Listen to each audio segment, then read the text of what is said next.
from the start in the Chinese Grand Prix. BBC News.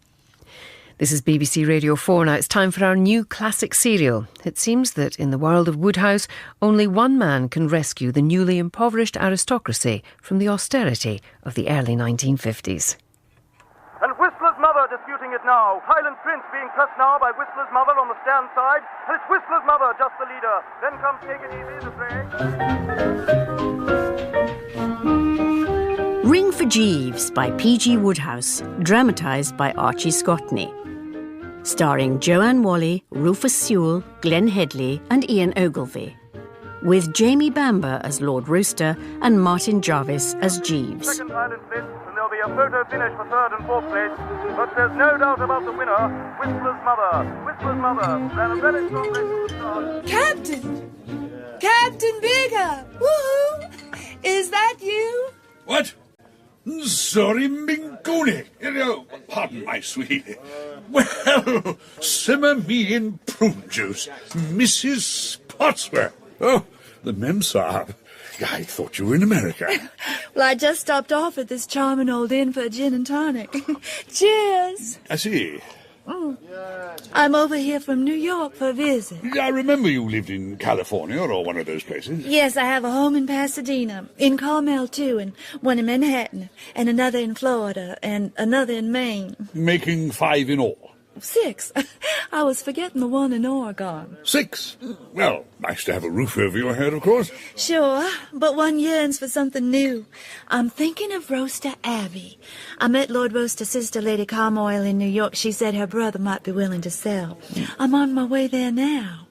But what are you doing in England, Captain? Oh, I thought I'd take a look at the old country, dear lady. Long time since I had a holiday. And you know the old Swahili proverb, all work and no play makes Jack a pay bar pombahu. Amazing how things have changed here. No idle rich, if you know what I mean. Everybody's working. Extraordinary, isn't it? Lady Carmoyle tells me her husband is a floor walker at Harwich's. And he's a 10th baronet or something. Staggering, what? Tubby Frobisher and the doc won't believe me when I tell them. Who? A couple of pals of mine out in Kuala Lumpur. They'll be astounded. But I like it. Straight bat, what? I beg your pardon? A cricket term, dear lady. You've got to play with a straight bat. Or, let's face it, you don't play with a straight bat, if you see what I mean. I suppose so. Do sit down, won't you? Oh, okay. Talk to me, Captain Biggar. Well, there it is, Rory. All 147 rooms of it. I must say, the old pile doesn't look too bad. But then houses like Rowcester Abbey often look their best from outside, and half a mile down the drive. Part of junk, Moke. Ballet Place looks mouldier every time I see it. I know. But poor old Bill can't afford to run a castle on a cottage income. Why doesn't he get a job like the rest of us? You needn't stick on side just because you're in trade, you old counter jumper. Bill's big mistake was letting that American woman get away from him. American woman? And Mrs. Bessemer, a widow. He met her in Cannes one summer. Fabulously rich, and according to Bill, unimaginably beautiful. It seemed promising for a time. Of course, he was playing Mr. Belfry then, and not my Lord Rowcester, which may have made a difference. The trouble with Bill is he lacks drive. The sort we see so much of at Harwich's. The will to win. Napoleon had it, I have it, Bill hasn't. Oh, well. What would you say, Rory, if I told you I was hoping to sell the house? Sell it? You couldn't give it away. Too damp. It is a bit moist. I remember saying to Bill once, in the summer, the river is at the bottom of your garden. In the winter, your garden is at the bottom of the river. Oh, very droll. And I suppose the first thing you'll do is make a crack like that to Mrs. Spotsworth. Who's Mrs. Spotsworth? The woman I'm hoping to sell the house to. Another American. Extremely rich. I met her in New York. She's got a craving to have something old and picturesque in England. Romantic, eh? Dripping with romance. When she told me that, I immediately started giving her a sales talk. She seemed interested. After all, the Abbey is chock full of historical associations. And mice. Well, here's mud in your eye, Captain Biggar. What? As you slide down the banister of life, may the splinters never face the wrong way. See? Oh, yes. Cheers. To tell you the truth, dear lady, I'm chasing a foe of the human species. I must say you're looking a long time since Kenya. Camp among the acacia trees, you, a vision in jodhpurs. Chasing a foe of the human species? He's a blighter of an Epsom bookie. And I'd have caught him if something hadn't gone wrong with my ballet car. They're fixing it now at the garage down the road. But why are you chasing this bookmaker? Blowhound did the dirty on me. Chap with a walrus moustache and a patch over his left eye. Honest Patch Perkins, he calls himself. He owes me £3,000, 2 shillings and sixpence, plus my original fiver. I won it on the Oaks, damn it. But he legged it in his car with me after him. Been pursuing him through the country roads for what seems an eternity. And just as I was on the point of grappling with him, my car broke down. But I'll catch the louse. And when I do... But how have you been all these years, dear lady? And how's your husband? Oh, I'm sorry. Not at all. You mean have I married again? Well... No, I have not married again, though Clifton and Alexis keep advising me to. They are sweet about it. Clifton, Alexis? Mr. Bessemer and Mr. Spotsworth, my 2 previous husbands. I get them on the Ouija board from time to time. I am intensely interested in psychical research. I am hoping for some enthralling manifestation at this Rowcester Abbey. Well, I'll bet you flush out a spectre or two. They collect in gangs in these old English country houses. So this Mrs. Spotsworth was leaving for England next day, and we arranged that she was to come and have a look at the place. She should be turning up at any moment. Does Bill know she's coming? Not yet, but he'll be only too delighted. Poor old Bill. He starts at the bottom of the ladder as a mere heir to his Uncle George's earldom, and by pluck and perseverance works his way up till he becomes the Earl himself. And no sooner has he settled the coronet on his head and said to himself, now to whoop it up, than they pull a social revolution out of their hats and snitch practically every penny he's got. Well, here we are, reporting for duty. Right. I'm going straight in to tell Bill. By the way, don't expect any staff to come out for the bags. You'd better unload them yourself and bring them in. Mrs. Spotsworth, may I offer you another? Oh, no, I must be getting going. I can't tell you how delightful it's been meeting you again, Captain Biggar. My dear lady, how Zori Pendessa, how lovely you are. But no, I must say no more. Won't you come and see me when I get back to London, Captain? I shall be at the Savoy. Charmed, dear lady, charmed. Bye, Captain Biggar.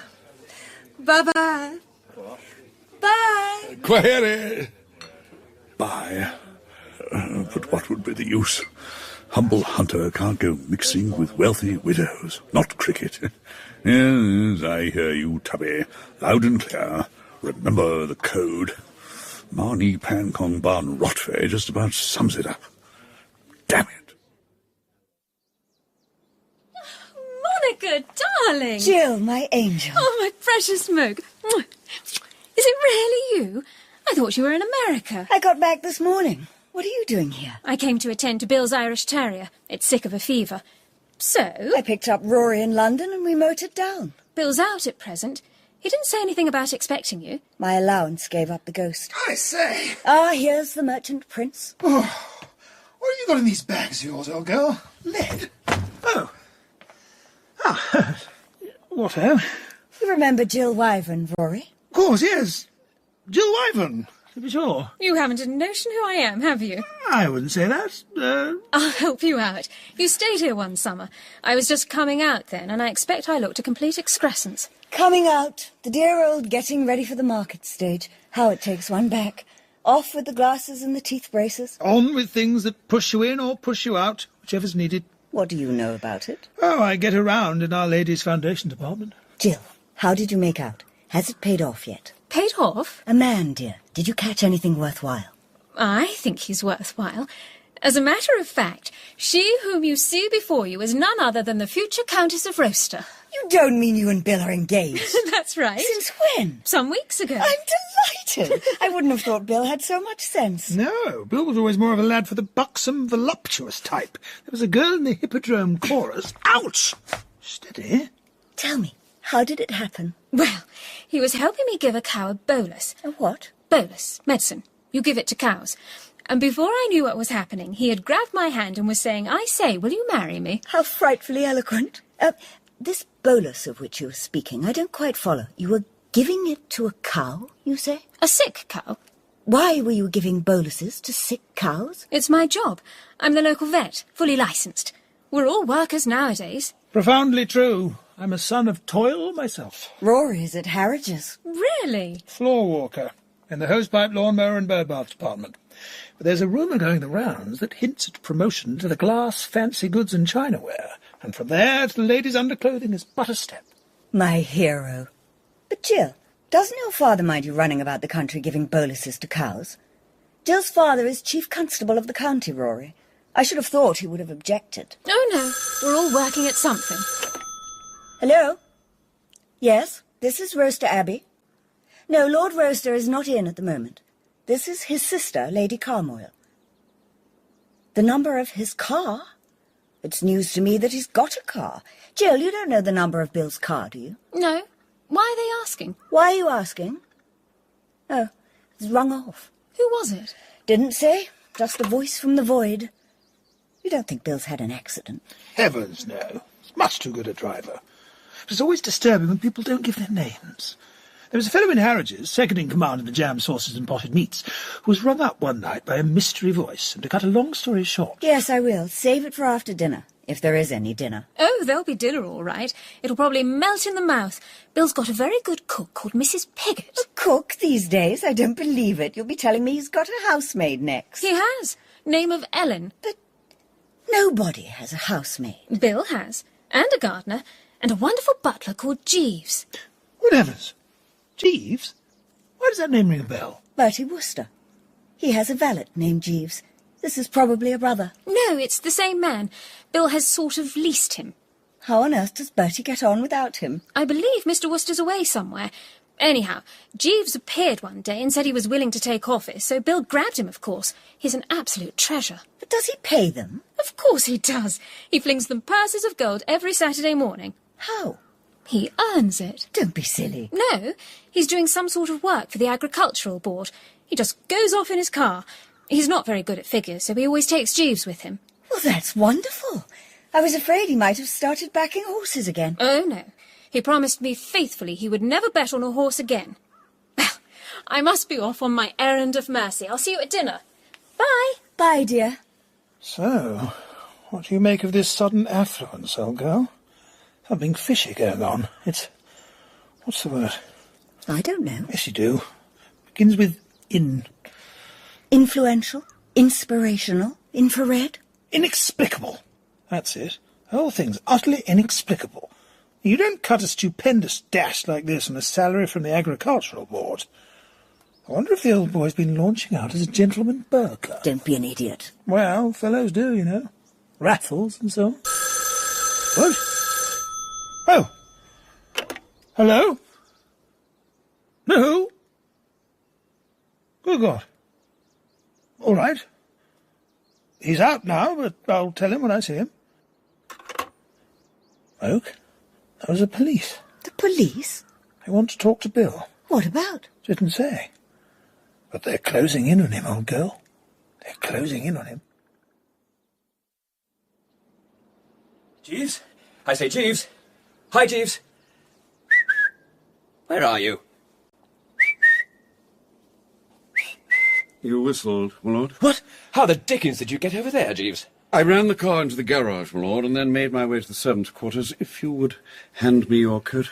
Oh, thanks. I see you've changed, Jeeves. I deemed it advisable, my lord. The red-faced gentleman was not far behind us, and may at any moment be calling. Thank you, my lord.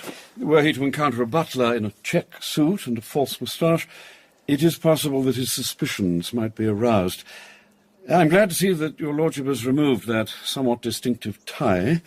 Excellent for the racecourse, but scarcely vogue in private life. Yes, I've always hated that beastly thing, Jeeves. Shove it away somewhere. And, the jacket. Very good, my lord. If you would be so good as to remove the moustache. What? On your upper lip, my lord, a ginger moustache of the soup strainer type. Oh, gosh, right. Ow! Oh, here. And the eye patch, my lord. Ah, right. Thank you, my lord. Shove 'em in the old oak coffer, Jeeves. Should prove adequate as a temporary receptacle. Indeed, my lord. Wait a minute. What did you mean, Jeeves? The gentleman may at any moment be calling. I appreciate, my lord, that the thought of a visit from the gentleman who bellowed abuse all the way from Epsom Downs to South Moultonshire is not an agreeable one. I thought we lost him half an hour ago. It is possible that he memorised the number of our car, my lord. Oh, hell's bells, Jeeves. What do I do if he does come racing along here? I would advise your lordship to assume a nonchalant air and disclaim all knowledge of the matter. With a light laugh, you mean? Precisely, my lord. How did that sound, Jeeves? Barely adequate, my lord. More like a death rattle. Yes, my lord. I shall need a few rehearsals. Several, my lord. You ever seen a jelly hit by a cyclone? No, my lord. It quivers. So do I. Dashed ignominious having to leg it like that. I can readily imagine it, though, as your lordship has several times asseverated, you have every intention of paying the gentleman. Of course I have. I intend to brass up to the last penny. It's a case of... What, Jeeves?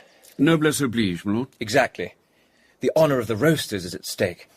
But I must have time, dash it, to raise £3,000, 2 and 6. £3,005, 2 and 6, my lord. Your lordship is forgetting the gentleman's original £5 note. Oh, so I am. You came away with it in your pocket. Precisely, my lord, thus bringing the sum total of your obligations to this Captain Biggar to... Biggar? Was that his name? Yes, my lord, Captain C.G. Brabazon Biggar, United Rovers Club, Northumberland Avenue, London, WC2. In my capacity as your lordship's clerk, I wrote the name and address on the ticket which he now has in his possession. The note which he handed to me raises your commitment to £3,005, 2 shillings and 6. Oh, gosh. Yes, my lord, not an insignificant sum. Oh, Jeeves, if this Biggar suddenly blows in here, do you think he'll recognise me? I fancy not, my lord. The moustache and the patch formed a very effective disguise. Nevertheless, after what has occurred, one's entire turf activities must, I fear, be suspended indefinitely. You're right. Show up at the Derby tomorrow, and the first person we run into would be this Captain Biggar. Precisely, my lord. Oh, if only I'd frozen onto the money we made at Newmarket. You warned me not to let our capital fall too low. I felt that we were not equipped to incur any heavy risk. That was why I urged your lordship to lay Captain Biggar's second wager off. True, the probability of the double bearing fruit at such odds was not great, but when I saw Whistler's mother pass us on her way to the starting post, I was conscious of a tremor of uneasiness, those long legs, that powerful rump. Don't, Jeeves. Very good, my lord. Jeeves, if Biggar does catch me bending, could it mean choky? It is a possibility, my lord.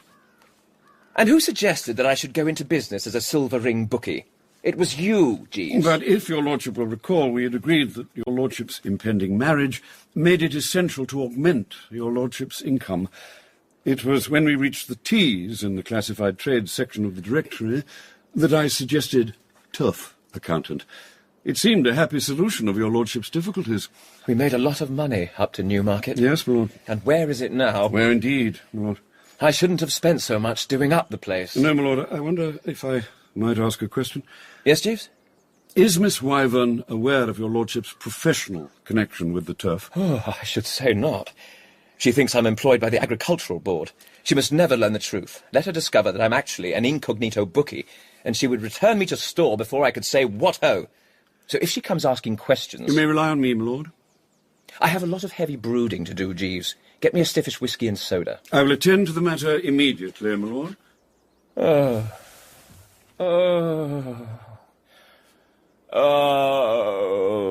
Heavens, Bill! What on earth's the matter? Huh? Matter? I mean, matter? Anyway, what do you mean, what's the matter? Nothing's the matter. Why do you ask? You were groaning like a foghorn. Oh, that. Touch of, I've had rather an exhausting afternoon. Why? Aren't the crops rotating properly? Or are the pigs going in for smaller families? My chief problem today concerned, horses. Have you been betting again? Me? You gave me your solemn promise you wouldn't. Oh, Bill, I know people are always talking about bringing off fantastic doubles and winning thousands of pounds, but that sort of thing never really happens. Yeah. What did you say? It happens sometimes. I've heard of cases. Oh, come clean, Bill. Did you back a loser in the Oaks? Of course I didn't. You swear? I may begin to at any moment. You didn't back anything? Certainly not. Then what's the matter? I told you.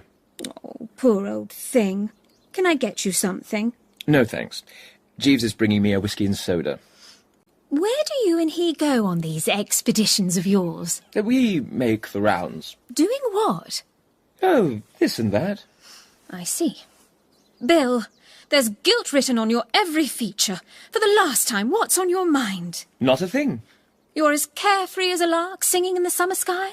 If anything, rather more so. Bill, how do you feel about marriage? Ah. Well, I think it's an extraordinarily good egg. Shall I tell you how I feel about it? Do. I feel that unless there is absolute trust between a man and a girl, they're crazy even to think of getting married. A husband and wife ought to tell each other everything. I wouldn't ever dream of keeping anything from you. I'm not. You are. A short-sighted mole that's lost its spectacles could see that you're a soul in torment. Damn it all, don't be such an infernal nosy Parker. I don't know if you know it, but when you spit on your hands and get down to it, you can be the world's premier louse. That's a nice thing to say. And if you want to know what I think, I believe you've gone and got mixed up with some awful female. You're crazy. Where the dickens could I have met any awful females? Well, you're always going off in your car, sometimes for a week at a stretch. For all I know, you may have been spending your time festooned with hussies. I wouldn't so much as look at a hussy if you brought it to me on a plate with watercress round her. I don't believe you. Oh, so what was all that about absolute trust, Women, my God, what a sex. Watch it, Rowcester. Watch it. Your whiskey and soda, my lord. Oh, thank you, Jeeves. Sir Roderick and Lady Carmoyle are in the yew alley asking to see you, my lord. Good heavens, where did they spring from? I thought she was in America. They desired me to inform your lordship that they would be glad of a word with you before the arrival of Mrs. Spotsworth. Before the what of who? Who on earth's Mrs. Spotsworth? An American lady whose acquaintance her ladyship made in New York, my lord. She's expected here this evening. I gather there's some prospect of Mrs. Spotsworth buying the house. Buying the house? Yes, my lord. This house? Yes, my lord. Rowcester Abbey, you mean? Yes, my lord. You're pulling my leg, Jeeves. I would not take such a liberty, my lord. You seriously mean that this refugee from whatever American loony bin it was is actually contemplating paying hard cash for Rowcester Abbey? That was the interpretation which I placed on the remarks of her ladyship, my lord. Well, I'll be blowed. Is she coming to stay? So I understood. Then you might remove the 2 buckets you put to catch the water under the upper hall skylight. They create a bad impression. Yes, my lord. I will also place some more drawing pins in the wallpaper. Where would your lordship be thinking of depositing Mrs. Spotsworth? She'd better have the Queen Elizabeth room. It's the best we've got. We can't give her a bathroom, I'm afraid. I fear not, my lord. Still, if she can make do with a shower, she can stand under the upper hall skylight. If I might suggest, my lord, it may not be judicious to speak in that strain in the hearing of Mrs. Spotsworth. Yes, Jeeves is right, you poor fish. Oh, Bill, if this comes off, you'll have money enough to buy a farm. I'm sure we'd do well. Me as a vet and you with all your expert farming knowledge. My what? I think Miss Wyvern is alluding to your wide experience working for the Agricultural Board, my lord. Oh, yes, of course, the Agricultural Board. Thank you, Jeeves. Bill, we could start a prize herd. I wonder how much you could get for the place. Not much, I'm afraid. It's seen better days. What are you going to ask? £3,005, 2 shillings and 6pence. What? Oh, sorry, I was thinking of something else. But what put an odd sum like that into your head? I don't know. The sum in question arose in the course of his lordship's work in connection with his Agricultural Board duties this afternoon, miss. Your lordship may recall that I observed at the time that it was a peculiar figure. Oh, so you did, Jeeves. So you did. If I might suggest it, my lord, I think it would be advisable to proceed to the yew alley without further delay. Time is of the essence. Of course, yes. Are you coming, Jill? I can't, darling. I have patients to attend to. I've got to go and see the Mannerings Peak, though I don't suppose there's the slightest thing wrong with it. That dog is the worst hypochondriac. Well, you're coming to dinner, all right? Of course. Mwah. My mouth's watering already. Bye, darling. Whew. You saved me there, Jeeves. I'm happy to have been of service, my lord. You eat a lot of fish, don't you, Jeeves? A good deal, my lord. So Bertie Wooster's often told me. You sail into the sole and sardines like nobody's business, he says, and he attributes your giant intellect to the effects of the phosphorus. Mr. Wooster has always been gratifyingly appreciative, my lord. What beats me is why he ever let you go. Did you have a row with him and hand in your portfolio? Oh, no, my lord. My relations with Mr. Wooster continue uniformly cordial, but circumstances have compelled a temporary separation. Mr. Wooster is attending a school which does not permit its student body to employ a gentleman's personal gentleman. A school? An institution designed to teach the aristocracy to fend for itself, my lord.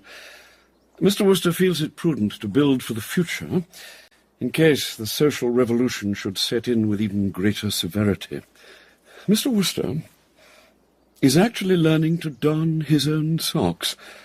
The course he is taking includes boot cleaning, sock darning, bed making, and primary-grade cooking. Golly. Yes, Lord. Mr. Wooster doth suffer a sea change into something rich and strange. Would your lordship care for another whisky and soda before joining Lady Carmoyle? No, we mustn't waste a moment. As you were saying not long ago, time is of the... what, Jeeves? Essence, my lord. Essence? You're sure? Yes, my lord. Huh. I always thought an essence was a sort of scent. Righto, then. Tally-ho! Very good, my lord. So, answer me this. Is there a hope? You sound like an invalid on a sickbed addressing his doctor. Rory, I think there may be, Bill. I don't. She was nibbling in New York. All that remains now is to administer the final shove. When she arrives, I'll leave you alone together. Give her the old personality. I will.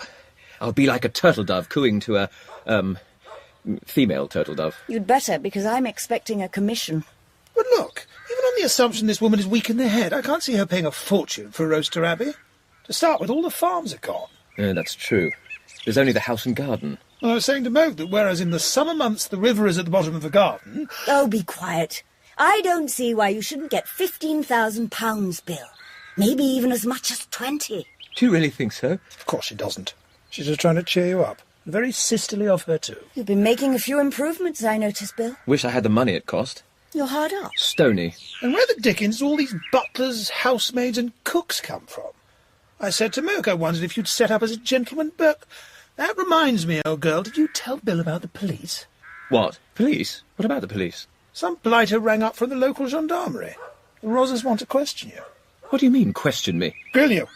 Give you the 3rd degree. And there was another call, a mystery man who didn't give his name. He was inquiring about the licence number of your car. Oh. What's the matter, Bill? You're looking as worried as a prune. White and shaken, like a martini. That's pretty good. Bill, be frank. Why are you wanted by the police? I'm not wanted by the police. Come on, out with it. You're among friends. Excuse me, my lord. Mrs. Spotsworth is in the drawing room. Right. Come on then, Bill. Let's go in. It's turtle dove time. Rosalinda, so glad you found your way. It's rather tricky after you leave the main road. My husband, Sir Roderick Carmoyle. What, her? And this is my brother. Good heavens, Bill again. Eh? What? Well, Mr. Belfry and I are old friends. We knew each other in Cannes a few years ago, when I was Mrs. Bessemer. Bessemer? It was not long after my first husband had passed the Vale, after a head-on collision with a truck full of beer bottles on the Jericho Turnpike. His name was Clifton Bessemer. Well, that's fine. Well, not exactly fine, but you'll have all sorts of things to talk about, won't you? But Bill isn't Mr. Belfry now. He's Lord Rowcester. Changed his name. The police are after him, and an alias was essential. Oh, don't be an ass, Rory. He came into the title. You know how it is in England. Our uncle, Lord Rowcester, pegged out not long ago, and Bill was his heir. So he shed the Belfry and took on the Rowcester. I see. Well, to me he will always be darling Billiken. How are you, Billiken? I'm fine, thanks, Rosie. Rosie? Did you say Rosie? Mrs. Spotsworth's name is Rosalinda. At Cannes, her friends, even casual acquaintances like myself, called her Rosie. Oh, quite.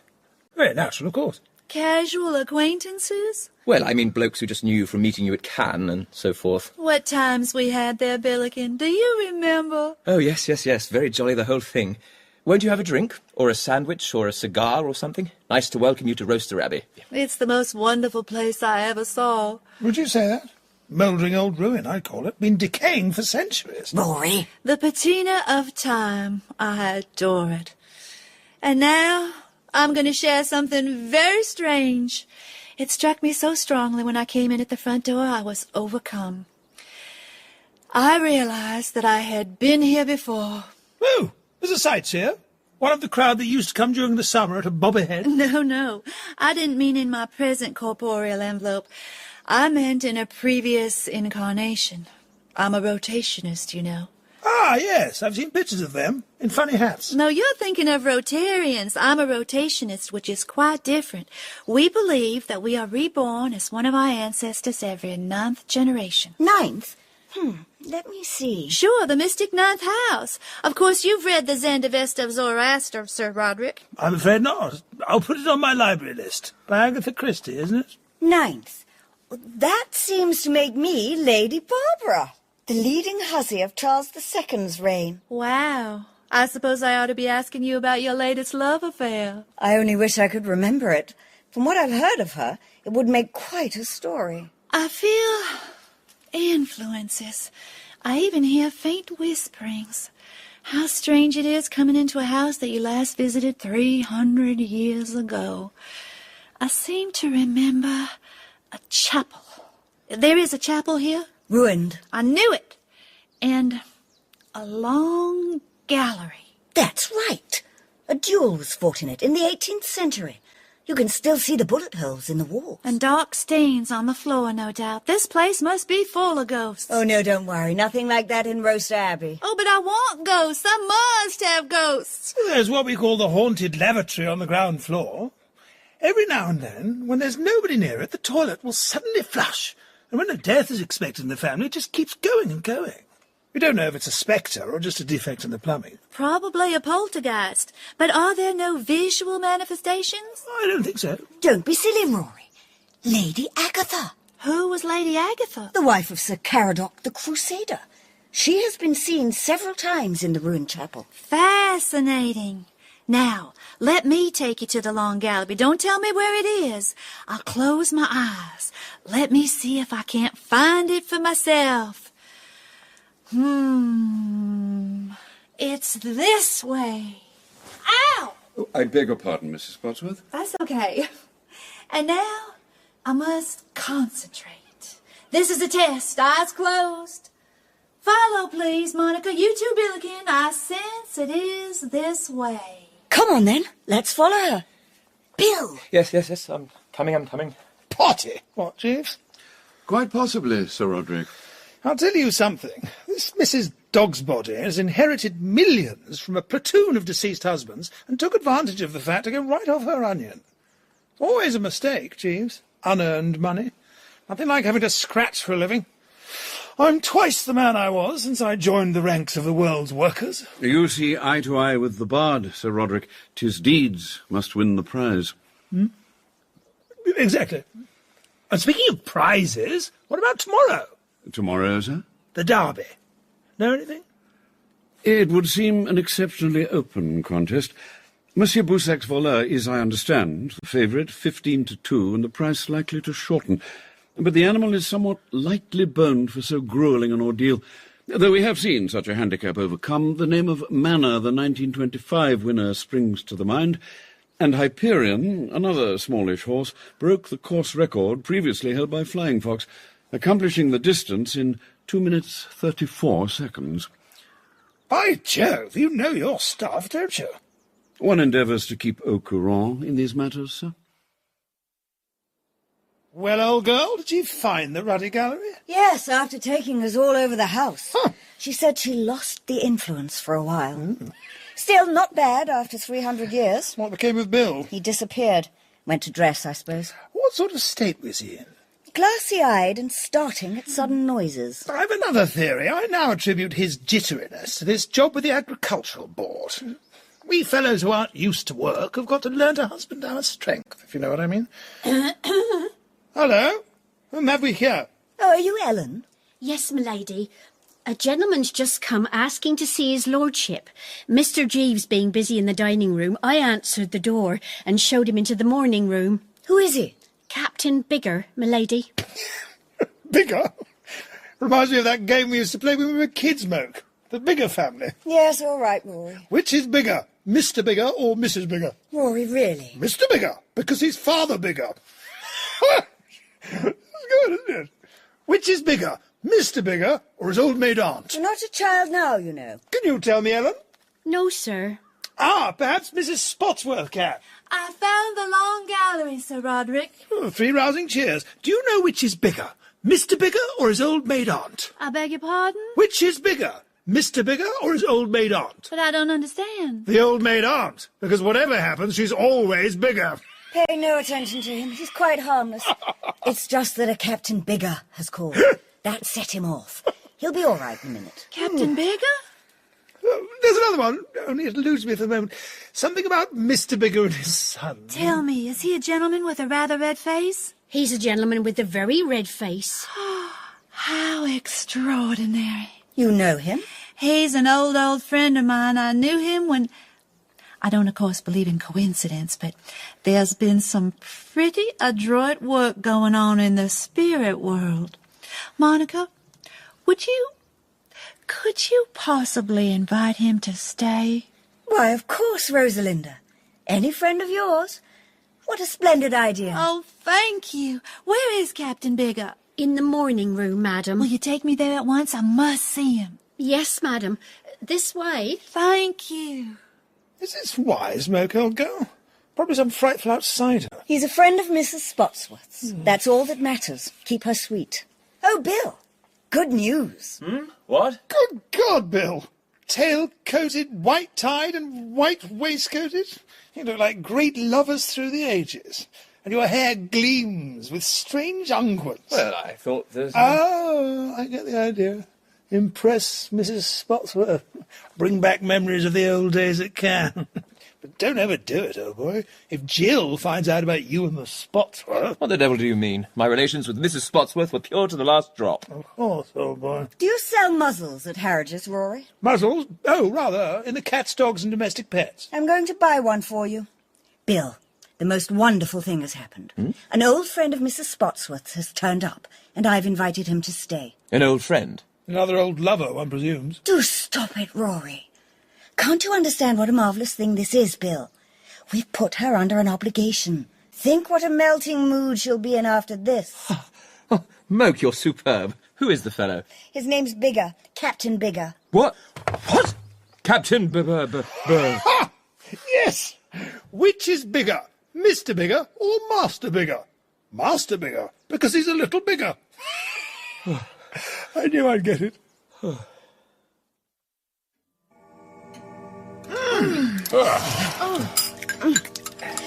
Nectarious gooseberry fool, Bill. What? Oh, yes. Good old Mrs. Piggott. Yeah. You bet. Anyway, gentlemen, we shall leave you now to your soothing masculine conversation. Come along, Rosalinda. Jill? Allow me, Mrs. Spotsworth. Ladies. Well, thank you, Captain Biggar. Rory, I'd be grateful if you didn't ask the captain if he goes in for racing at all. What? Oh, right. A port, Captain Biggar? Yes, all right. Do you go in for racing at all, Captain? What? Ha! It's the Derby dinner tonight. I'll be watching it on the television in the library. All the top owners are coming on to say what they think of their chances tomorrow. Were you at the Oaks this afternoon, by any chance? Was I at the Oaks? Shansuak. Yes, sir, I was.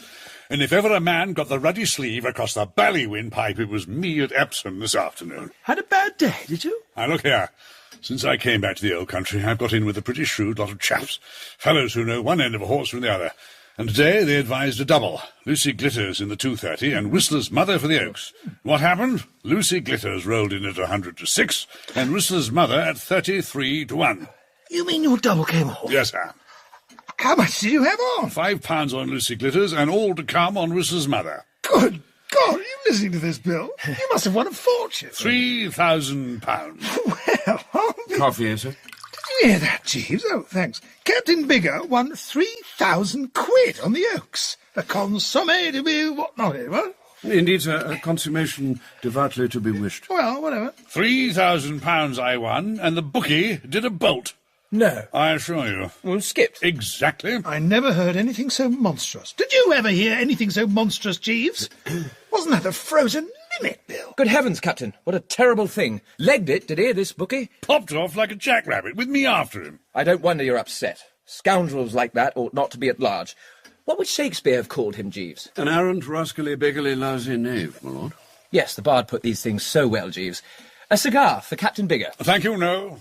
I never smoke when I'm after big game. Big game? Oh, I see. This bookie fellow. You're a white hunter, and now you're hunting white bookies. Rather good, that, Rory. Dash good, old boy. And now may I get down? I want to watch the Derby dinner. Oh, excellent idea. Let's all go and watch the Derby dinner. Come along, Captain. Later. First, I want a word with you, Lord Rowcester. Oh. Leave it to you, then. Certainly. Oh, stick around, Jeeves. Polish an ashtray or something. Well. Tell us more about this bookie of yours, Captain. I only wish I could meet the rat in Kuala Lumpur. Do you know what happens to a Welsher in Kuala Lumpur, Lord Rowcester? No, I don't believe I do. What does happen to a Welsher in Kuala Lumpur? We give the blighter 3 days to pay up, then we call on him and give him a revolver. You don't mean a loaded revolver? Loaded in all 6 chambers. We look the louse in the eye, we leave the revolver on the table and go off without a word. He understands. You mean he's expected to...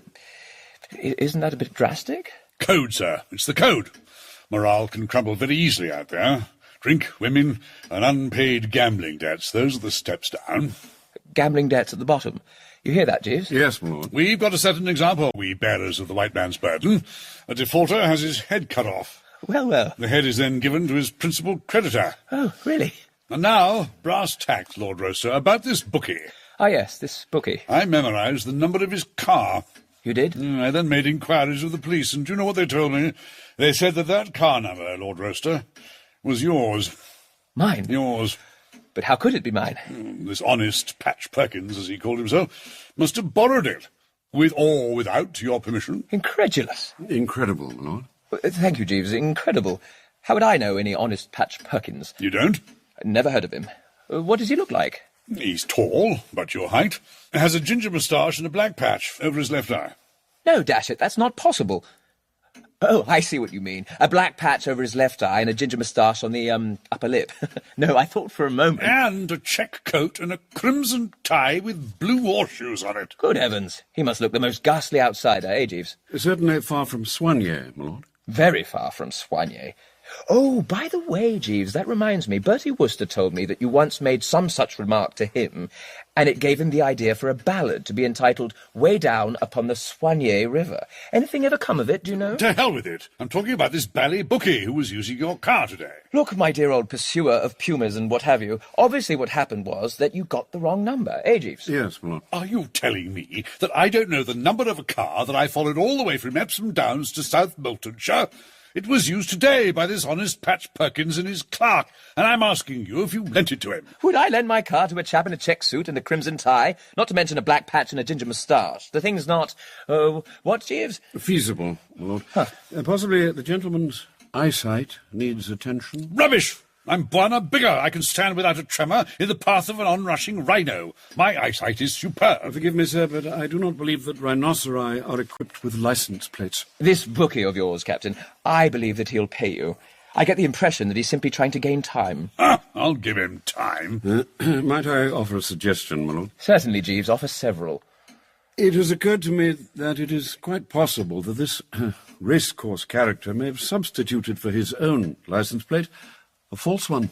By Jove, Jeeves, you've hit it. And that by some strange coincidence he selected the number of your lordship's car. Exactly. That explains the whole thing, doesn't it, Captain? Of course it does. Jeeves, your bulging brain with its solid foundation of fish has solved what but for you would have remained one of those historic mysteries you read about. I'm happy to have given satisfaction, my lord. You always do, Jeeves.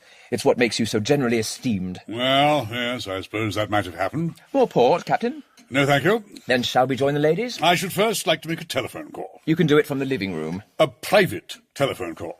Oh, righto. Jeeves, conduct Captain Biggar to your pantry and unleash him on the instrument. Very good, my lord. If you would care to follow me, sir. Hello there, darling. I feel like a shipwrecked mariner sighting a sail. Oh? Where is everybody? Rory and Moke are in the library looking in at the Derby dinner. And Mrs. Spotsworth? Rosie has gone to the ruined chapel. I believe she's hoping to get a word with the ghost of Lady Agatha. Rosie? I think that is what you call her, is it not? Why, yes. And she calls you Billikin. Is she a very old friend? No. I knew her. Slightly, at Cannes one summer. From what I heard her saying at dinner about moonlight drives and bathing from the Eden Rock, I got the impression that you had been rather intimate. Good heavens, no. She was just an acquaintance. I see. Do you remember what I was saying about people not hiding things from each other if they're going to get married? Yes, I remember that. I told you about Percy, didn't I? And Charles, and Squiffy, and Tom, and Blotto. I never dreamed of concealing the fact that I had been engaged before I met you. So why did you hide this Spotsworth from me? I didn't hide the Spotsworth from you. She just didn't happen to come up. Look, when you're sitting with a girl you love and whispering words of endearment, you can't suddenly say, "Oh, by the way, there was a woman I met in Cannes some years ago, on the subject of whom I would now like to say a few words. Let me tell you about the time we drove to Saint-Tropez." In the moonlight? Was it my fault there was a moon? I wasn't consulted. And as for bathing, you talk as if we had the ruddy rock to ourselves. It was far otherwise. The water was stiff with exiled Grand Dukes and dowagers of the most rigid respectability. I still think it odd you never mentioned her. No, I don't. And I think it's still odder that when Jeeves told you this afternoon that a Mrs. Spotsworth was coming here, you just said, "Oh, or something as if you had never heard the name before. When I knew her in Cannes, her name was Bessemer. Bessemer? Bessemer. I've still to learn how all this Spotsworth stuff arose. Excuse me, my lord, if I may collect the coffee cups. Yes, come on, Jeeves. Well, I must be getting along. You aren't leaving already. Only to go home and get some things. Moke has asked me to stay the night. Then full marks for the intelligent female. You're sure I shan't be in the way? Of course not. I'll be back soon. Women are odd, Jeeves. Yes, my lord. You can't tell what they mean when they say things, can you? Very seldom, my lord. You're sure I shan't be in the way? Was there a nasty tinkle in her voice when she said that? If no tinkle, fine, but if tinkle, things don't look so good. What's the use of being as pure as the driven snow, Jeeves? Or possibly purer, if girls are going to come tinkling at you? Indeed, my lord. The whole trouble with women, Jeeves, is that practically all of them are dotty. Look at Mrs. Spotsworth, wacky to the eyebrows, roosting in a ruined chapel in the hope of seeing Lady Agatha. Mrs. Spotsworth is interested in spectres, my lord? She eats them alive. Is that balanced behaviour? Psychical research frequently has an appeal for the other sex, my lord. Thank you, my lord. Your ladyship? Jeeves? Ah! Good heavens, Bill. Why the agony? What's up? Nothing's up, confound it. Nothing. Nothing. Well, there's no need to be stuffy about it. Oh, I'm sorry, Moke, old thing. I've got a headache. My poor lamb. What you need is fresh air. Perhaps I do. And pleasant society. Ma Spotsworth's in the ruined chapel. Pop along and have a chat with her. What? Now, don't be difficult, Bill. Draw her aside and switch on the charm. Have you forgotten what you said about cooing? If you want to sell the house, dash off this minute and coo as you have never cooed before. Ha! You know, Moke, you're right. Yes, of course. Here I go. My place is at Mrs. Spotsworth's side. Pippity-pip. I say, Moke, can you speak Spanish? I don't know. I've never tried. I can speak French with both hands. There's a Spaniard in there telling us about his horse in his native tongue. I would have been glad to hear his views. Anyway, I want to confer with you about old Bill. Are we alone and unobserved? Unless there's someone hiding in that dower chest. There's something up, old girl. Did you notice Bill at dinner? Every time he caught Biggar's eye, he quivered. For some reason, Biggar affects him like an egg whisk. Why? I don't like it, old thing. Yes. When I told him a Captain Biggar had clocked in, he went a bit greenish. Looks like this Biggar has got something in old Bill. But what?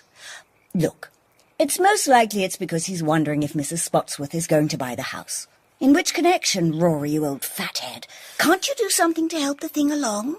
Ever since she arrived, you've been doing nothing but point out Rowcester Abbey's defects. Be constructive. I'll do my best, but I've very little raw material to work with.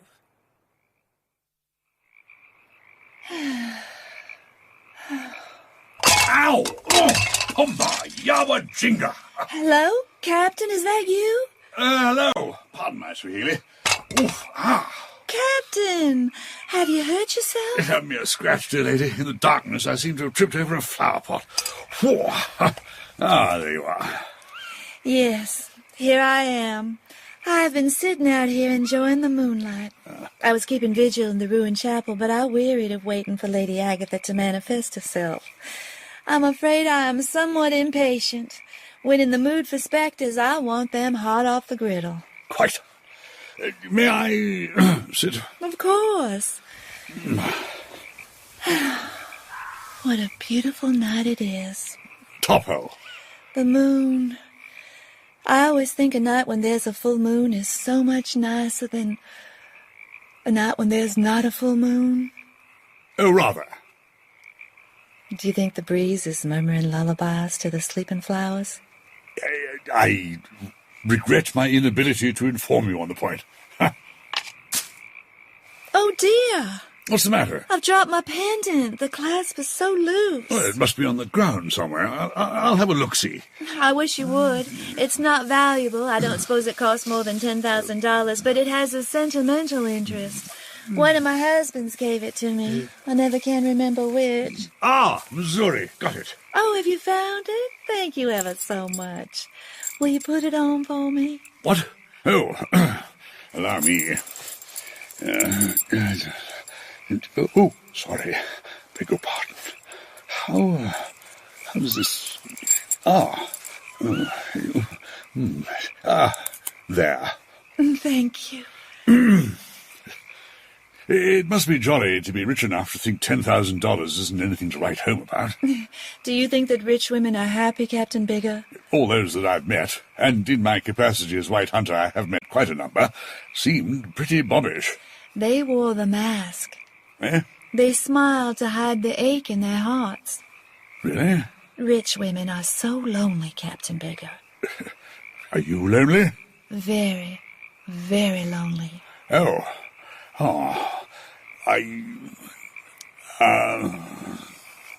Yes? No, nothing. How strange our meeting again like this. Very odd. A whole world apart for years, and we meet again in an English inn. It's quite a coincidence. No, it was destined. Shall I tell you what brought you to that inn? I wanted a spot of beer. Fate. Destiny. I beg your pardon? I was only saying that there is no beer like English beer. The same fate and destiny that brought us together in Kenya. Do you remember? Oh, rather. I had the strangest feeling when I saw you that day on safari that we'd met before. In some previous existence. I seemed to see us in some dim, prehistoric age. We were clad in skins. You hit me over the head with your club and dragged me by my hair to your cave. Oh, no, dash it, I wouldn't do a thing like that. Much as I... You did it because you loved me, and I... Hello. Is that you over there, Rosie? I've been looking for you everywhere. When I found you weren't at the ruined chapel, I... Oh. Hello, Biggar. Hello. Yeah. I say, Rosie, you're looking especially ring-a-ding in the moonlight. Why, thank you, Billiken. Hey, Miss Wiley. Excuse me. Ow! Pumba! Oh, what's got into him? I really couldn't say, Billiken. Anyway, I was looking for you to, coo. Coo, you really are Rosie. Reminds me of, yes, our nights on the beach at Cannes. And with regard to the Abbey, I can't think of anyone I'd rather have by it than my dear, sweet, Rosie. Coo. Oh, the code, the blasted code. Urgh, curses syrup. Can't bear the woman I love subjected to his goo. Could breaking his spine in 3 places help? No. I've eaten his meat and drunk his drink, both excellent, especially the roast duck. Makes him immune to assault. No, the code is rigid on that point. Oh, good gracious. Oh, good evening, miss. You seem upset, Captain Biggar. What's the matter? Have you been bitten by an alligator? No alligators in England, except, of course, in zoos. No, I've been shocked to the very depths of my soul. By a wombat? There's no wombats either. No, what shocked me to the very depths was listening to a low-down, fortune-hunting English peer doing his stuff. Lord Rowcester, he calls himself. Lord Gigolo, I call him. I don't understand. Do you mean that Lord Rowcester... No, I must not divulge. One of the rules of my code is that a white man is obliged to shield young, innocent girls from the seamy side of life. So... Tell me. Oh, very well. He was making love to Mrs. Spotsworth in the moonlight. What? He was cooing to her like a turtle dove.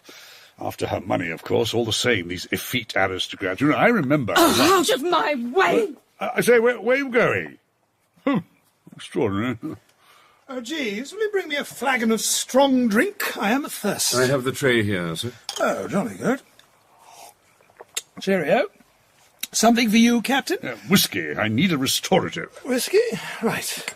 And for you, Mrs. Spotsworth? Oh, nothing, thank you, Sir Roderick. On a night like this, moonlight is enough for me. Moonlight and your lovely garden, Billiken. Oh, yes, nothing like a spot of moonlight, Rosie. I'll tell you something about that garden. In the summer months... That'll do, man of my dreams. Ah! No, the garden's terrific. And furthermore, Rowcester Abbey contains many an objet d'art calculated to make the connoisseur sit up and say, "What ho!" Cast an eye on that dour chest, Mrs. Spotsworth. It's beautiful. Yes, it is nice, isn't it? Very good, Rory. Of course, it's an heirloom and can't be sold. Go to the house. It's full of the most wonderful old costumes. Just go to the house, of course. Would you like to look at them? No. They're not in there. Of course they are. They always have been. And I'm sure Rosalinda would enjoy seeing them. I would indeed. Do open it, Monica. I will. It isn't locked. Jeeves. My lord. Brandy. Here, my lord. Here we are. Some of these costumes are... What? Well, for heaven's sake. Good Lord, Bill, are these yours? Don't tell me you go around in a coat like that. At the time. Ye gods. You'd better drop in at Harridge's. See the chap in our haberdashery department. We've got a sale on. Wait! Let me look at that. Give me the coat. What the devil's this? A black eye patch and a ginger moustache. Ah! A little more, Brandy, my lord. In part 1 of Ring for Jeeves by P.G. Wodehouse, Rory was played by Rufus Sewell, Monica by Joanne Whalley, Rosie by Glenn Headley, and Captain Biggar by Ian Ogilvy. Bill was played by Jamie Bamber and Jeeves by Martin Jarvis. Jill Wyvern, Maura Quirk, Ellen, Daisy Hayden, and the racing commentator Matthew Wolfe. Ring for Jeeves was dramatised by Archie Scotney, directed by Rosalind Ayres, and is a Jarvis and Ayres production for BBC Radio 4.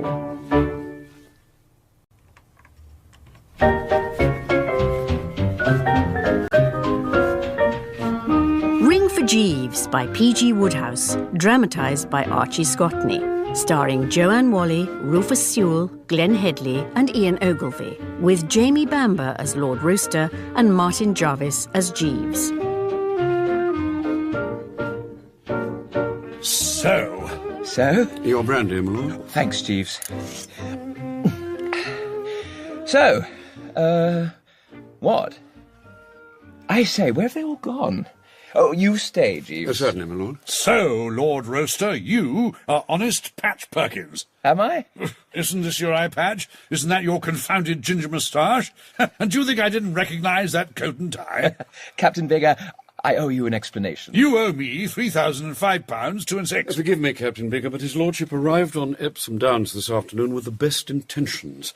He could hardly have been expected to foresee that two such meagerly favoured animals as Lucy Glitters in the 2:30 and Whistler's mother in the Oaks would have emerged triumphant. His lordship is not clairvoyant. He could have laid the bets off. In fact, I urged his lordship to do so, but... You? I was officiating as his lordship's clerk. What? You weren't the chap with the pink moustache? I would describe it as russet rather than pink, sir. So when he goes to prison, you'll go with him? Jeeves. All right, let's get down to it. Properly speaking, I ought to charge this gumboil for... The name is Lord Rowcester, No, it's sir. not. It's Patch Perkins. I ought to charge you, Perkins, you slinking reptile, for petrol, car repairs and 2 beers at the Goose and Gherkin. I'm no hog. I'll settle for £3,005, 2 and 6. Write me a cheque. How can I write you a cheque? You have a pen, have you not? What his lordship is striving to express, sir, is that such a cheque would not be honoured. Exactly. It would bounce like a dervish. I haven't a bean. You mean you own a place like this and can't write a cheque for £3,000? A house such as Rowcester Abbey, sir, in these days, is a liability. Socialistic legislation has sadly depleted the resources of England's hereditary aristocracy.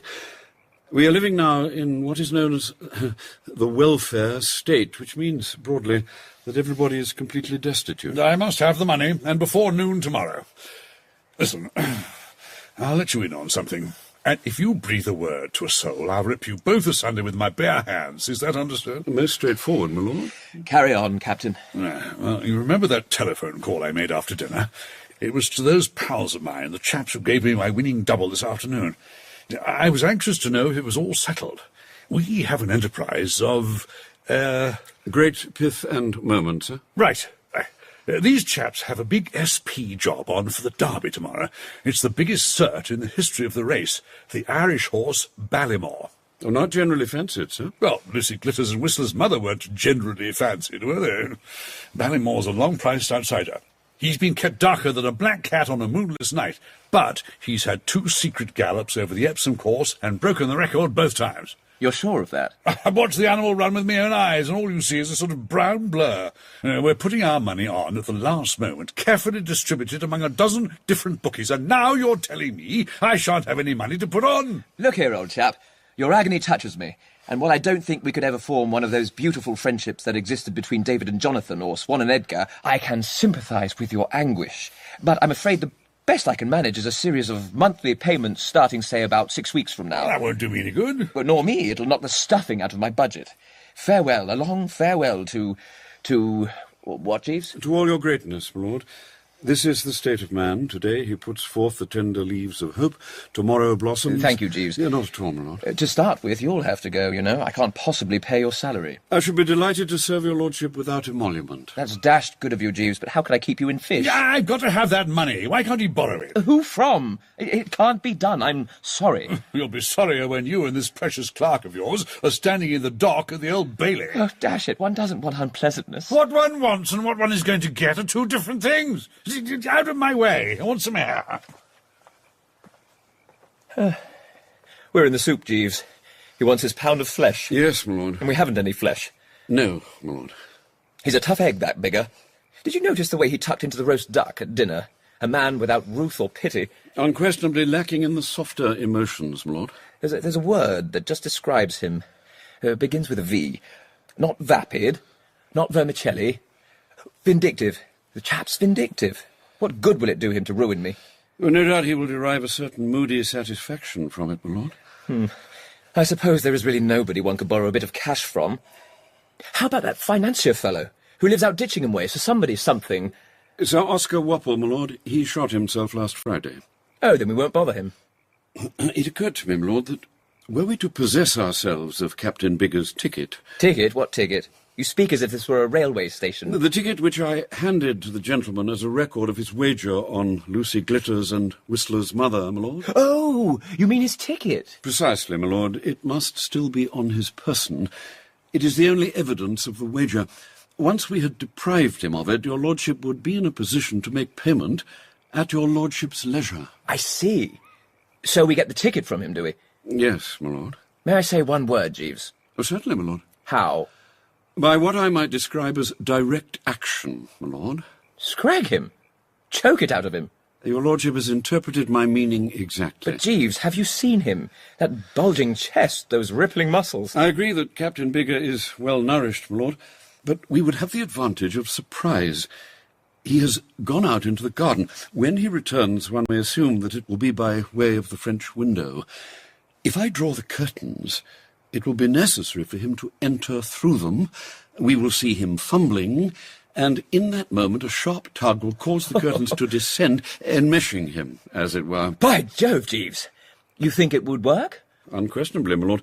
The method is that of the Roman retiarius, with whose technique your lordship is no doubt familiar. Oh, the bird who fought with net and trident! Yeah, precisely, my lord. So, if your lordship approves... You bet I approve. Then, excuse me, lord, I will draw the curtains so... and so... and we will take up our stations on either side of them. It's in the bag, Jeeves. And if he yells, we will stifle his cries with the, what do you call this stuff? Velour, my lord. We will stifle his cries with the velour, and while he's grovelling on the ground, I shall get a chance to give him a good kick in the tailpiece. There is that added attraction, my lord. Ha! Right. This is rather like waiting for 0 hour, isn't it? The sensation is not dissimilar, my lord. Should be coming soon. Yes, my lord. On your toes, Jeeves. Yes, my lord. All set? Yes, my lord. Hi! I want another word with you two. What? Jeeves, What? Indeed, my lord, it is disconcerting when you are expecting a man from the northeast to have him suddenly bark at you from the southwest. Especially if he does so in a manner that recalls feeding time in a dog hospital. Shut up and listen. Right, I've got it all taped out now. Came to me quick as a flash. I said to myself, the pendant. The pendant? Mrs. Spotsworth is wearing a diamond pendant, my lord. It is to this, no doubt, that the gentleman alludes. But why does he allude to it, Jeeves? That one is disposed to imagine, my lord. One will ascertain when the gentleman has resumed his remarks. Well, if you say so. But it seems a... What's the expression you're always using? Remote contingency, my lord. That's right. It seems a very remote contingency. If you have quite finished babbling, Pat Rowcester... Was I babbling? Certainly you were babbling. You were babbling like a... well, whatever the dash things are that babble. The Brooks are sometimes described as doing so, sir. In his widely read poem of that name, the late Lord Tennyson writes, "O brook, O babbling brook," and later describes the rivulet, speaking in its own person, "I chatter over stony ways in little sharps and trebles, I bubble into eddying bays, I babble on the pebbles." Up, come over the late Lord Tennyson. What I'm interested in is the pendant. Are you going to explain? I am. It's worth close on 3,000 quid, and you are going to pinch it, Pat Rowcester. Pinch it? This very night. What? Are you seriously suggesting that I rob one of my guests? Well, I'm one of your guests. You robbed me. Only temporarily. You'll be robbing Mrs. Spotsworth only temporarily. I shouldn't have used the word pinch. All I want you to do is borrow that pendant till tomorrow afternoon, when it will be returned. Jeeves, can you make any sense of what this rhinoceros biffer is saying? Yes, my lord. Captain Biggar is urgently in need of money with which to back the horse Ballymore in tomorrow's derby, and his proposal is that the pendant shall be abstracted and pawned, and the proceeds employed for that purpose. Yes, sir? Correct. At the conclusion of the race, one presumes, the object in question would be redeemed, brought back to the house, discovered, possibly by myself, in some spot where the lady might be supposed to have dropped it, and duly returned to her. Do I err in advancing this theory, sir? You do not. Could one be certain beyond doubt, sir, that Ballymore will win? He'll win, all right. I told you he's twice broken the course record. Then I must confess, my lord, I see little or no objection to the scheme. I still call it stealing. It's not, and I'll tell you why. In a way, you might say that that pendant was really mine. Really? What was that last word? Mine. Yes, I actually won it. Do either of you chaps know the Long Bar in Shanghai? No? Well, I got into a little gambling game there one time, and I won it.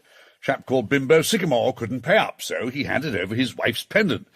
It was the pendant which you've seen tonight on the neck, the Zuri-Gari neck, on the beautiful neck of Mrs. Spotsworth. But how did Mrs. Spotsworth get it? I gave it her. You gave it her? I'd received many kindnesses from Mrs. Spotsworth and her husband. Poor chap was killed by a lion on safari, and what was left of him was shipped off to Nairobi. When Mrs. Spotsworth was leaving our camp, I thought it'd be a civil thing to give her something as a memento, so I lugged out the pendant, asked her if she'd care to have it. She said she would, so I slipped it to her. That's what I meant when I said the bally thing was really mine. Well, this puts a different complexion on things, Jeeves. Distinctly, my lord. After all, he merely wants to borrow it for an hour or two. Precisely, my lord. All right, Captain, I'll have a shot. Stout fellow. Let's hope it comes off. It'll come off all right. The clasp is loose. I meant I hope nothing would go wrong. Go wrong? What can possibly go wrong? You'll be able to think of 100 ways of getting the dash thing. Two brainy fellows like you. Well, I'm going to do my exercises. Yoga. And with it, of course, communion with the Jivatma. Jivatma? His soul, my lord. Ah. The room seems very still, Jeeves. As rooms tend to when Captain Biggar goes out of them. Indeed, my lord. So, let us review the position of affairs. The task confronting me is somehow to detach the pendant from Mrs. Spotsworth and nip away with it unobserved. Any suggestions? I would be inclined to say, my lord, that the best results would probably be obtained from what I might term the spider sequence. I don't get you, Jeeves. If I might explain, my lord. Your lordship will be joining the lady in the garden? Probably on a rustic seat. If shortly after entering into conversation with Mrs. Spotsworth, your lordship were to affect to observe a spider on her hair, the spider sequence would follow as doth the night the day. It would be natural for your lordship to offer to brush the insect off. This would enable your lordship to operate with your lordship's fingers in the neighbourhood of the lady's neck. And if the clasp, as Captain Biggar assures us, is loose, it will be a simple matter to unfasten the pendant and cause it to fall to the ground. Do I make myself clear, my lord? Yes, but wouldn't she pick it up? No, my lord, because in actual fact it would be in your lordship's pocket. Your lordship would institute a search in the surrounding grass, but without avail, and the object would finally be discovered late tomorrow evening. After Biggar gets back? Precisely, my lord. Nestling under a bush? Or on the turf, some little distance away. It had rolled. Do pendants roll? This pendant would have done so, my lord. Not a bad scheme at all. And if your lordship is experiencing any uneasiness at the thought of opening cold, as the theatrical expression is, I would suggest our having a quick run-through. A rehearsal, you mean? Precisely, my lord. A rustic seat, your lordship said. That's where she was last time. Scene, a rustic seat. Time, a night in summer. Discovered at rise, Mrs. Spotsworth. Enter Lord Rowcester. I will portray Mrs. Spotsworth, my lord. We open with a few lines of dialogue to establish atmosphere, then bridge into the spider sequence. Your lordship speaks. Tell me, Rosie, are you afraid of spiders? Why does your lordship ask? There's rather an outsized specimen crawling on the back of your hair. What on earth did you do that for? Merely to add verisimilitude, my lord. I supposed that was how the lady would be inclined to react on receipt of such a piece of information. If your lordship would be good enough to throw me the line once more. There's rather an outsized specimen crawling on the back of your hair. I would be grateful if your lordship would be so kind as to knock it off. I can't see it now. Ah, there it goes, on your neck. And that is the cue for business, my lord. Your lordship will admit that it is really quite simple. I suppose it is. But I'm still nervous. Inevitable on the eve of an opening performance, my lord. Now, I think your lordship should be starting as soon as possible.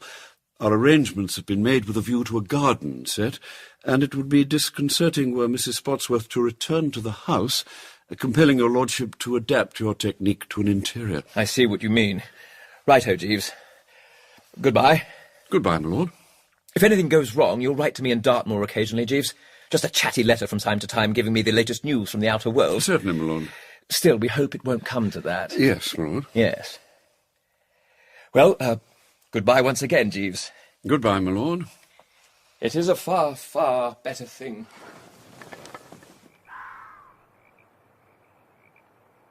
Oh, Jeeves, have you seen Lord Rowcester? His lordship stepped into the garden a few minutes ago, miss. Where are the others? Sir Roderick and her ladyship are still in the library, miss. And Mrs. Spotsworth? She stepped into the garden shortly before his lordship. Oh, did she? I see. Thank you, Jeeves. Right. I'm thinking the worst, you know.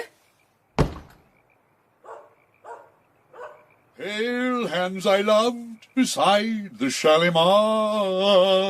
Where are you now who lies beneath a spell? Jambo, Jeeves. Yeah, when it's time for action, you'll always catch a white hunter at his best. Where's Pat Rowcester? His lordship is in the garden, sir. With Mrs. Spotsworth? Yes, sir, putting his fate to the test. You thought of something, then? Yes, sir, the spider sequence. Spider sequence, eh? Ah, something tells me you do well out east, my man. Thank you, sir. Yeah, it's just the sort of fellow we want in Kuala Lumpur. Chap who can use his brains. Let me tell you of something that happened to Tubby and me one day. When Jeeves? My lord? Well? Jeeves, that spider sequence. Yes, my lord? I tried it. Yes, my lord? I detached the pendant. Yes, my lord. Captain Biggar was right. The clasp was loose. It came off. A jabu bora! Give it here! I haven't got it. It slipped out of my hand. And fell? And fell. You mean it's lying in the grass? No. It went down the front of Mrs. Spotsworth's dress. It's now somewhere in the recesses of her costume. Most disturbing, my lord. Custard jabu! Yes. You don't happen to have any little-known Asiatic poison on you, do you, Jeeves? No, my lord. A pity. I could have used it. Yajawinga! But wait a moment. Fricassee me with stewed mushrooms on the side. I've got it. I see what you must do. Do? Me? You can dance, can't you? Dance? Preferably the Charleston. That's all I'm asking of you. A few simple steps of the Charleston. I don't believe this. Here I am, in the soup and going down for the third time, and you're inviting me to dance. Yes, and I'll tell you why. Painful as it'll be for me to observe, I am convinced that if Pat Rowcester here were to dance the Charleston with Mrs. Spotsworth, we'd rout that pendant out before the band had played a dozen bars. We shall need music. Ah, gramophone in the corner. Excellent. Do you grasp the scheme? Perfectly, sir. His lordship dances with Mrs. Spotsworth, and in due course the pendant droppeth as the gentle rain from heaven upon the place beneath. Exactly. What do you think? What does your lordship think? Eh? About what? Captain Biggar's suggestion, my lord, is that if your lordship infuses sufficient vigour into the steps, it will result in the pendant becoming dislodged and falling to the ground, whence it can readily be recovered and placed in your lordship's pocket. Oh! Brilliant! Lead me to her, and leave the rest to me. It will not be necessary. She is nigh, my lord. Oh, jolly good. Rosie, shall we dance? Billiken, my God, you want to dance? Yes, Rosie, with you. It'll be like the old days at Cannes. Oh, how well I remember those days. Oh, hello again, Captain Biggar. Lord Rowcester dances so wonderfully. I love dancing. The one unpunished rapture left on earth. What ho! The old Charleston, do you remember it? You bet I do. Put a Charleston record on the gramophone, Jeeves. Very good, my lord. Excuse me. Captain, where are you going? Wouldn't you like to see me dance the Charleston with Billiken? Here we go, Rosie. Take it away, Billiken. Rosie. Go now, Asante. I need some air. Asante. I say, Rosie. Good heavens! The old boy cuts quite a rug, does he not? Come, girl, let us join the revels. Joy the unconfined, what? My goodness, Rosie. What on earth? Oh, Jill, come on. Won't you join the fun? Come on, Jill! Not likely. Bill's just a libertine. His correspondence course could be taken with advantage by Casanova. Good night. Whee! When I dance, I don't know I've got feet. You dance with Rory, you know. Ooh, it's the way he jumps on and off that gets you down. Ow! Ouch! Oh, this is wonderful. Ouch! Oh, I've twisted something. I'm not surprised. Oh, gee. I hope it's just a twist and not my sciatica come back.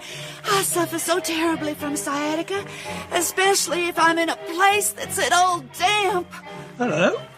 What's this on the floor? Isn't this pendant yours, Mrs. Spotsworth? Oh, thank you. Yes, it's mine. It must have... Ouch. Oh. You must get straight to bed, Rosalinda. Oh, I guess I should. With a nice hot water bottle. Yes. Rory and I will help you upstairs. Charles, please take my arm, Mrs. Spotsworth. Thank you. Oh, I'm so sorry to break up the party. Now, Ow. Oh. Turn that bally music off, Jeeves. Certainly, my lord. Jeeves, we're sunk. She's gone to ground. Yes, my lord. Accompanied by the pendant. Any suggestions? Not at the moment, my lord. Do you know what I'm going to do?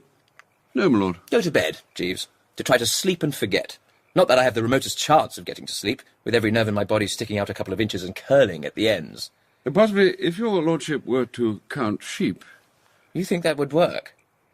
It is a widely recognised specific, my lord. Well, no harm trying it. Good night, Jeeves. Good night, my lord. 822, 823, 800 and... What? Your lordship will excuse me.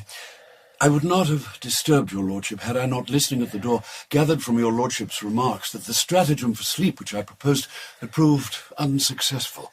No, it hasn't worked yet. But come in, Jeeves. I'm glad to see anything that's not a sheep. They've all got such vacuous expressions on their silly faces.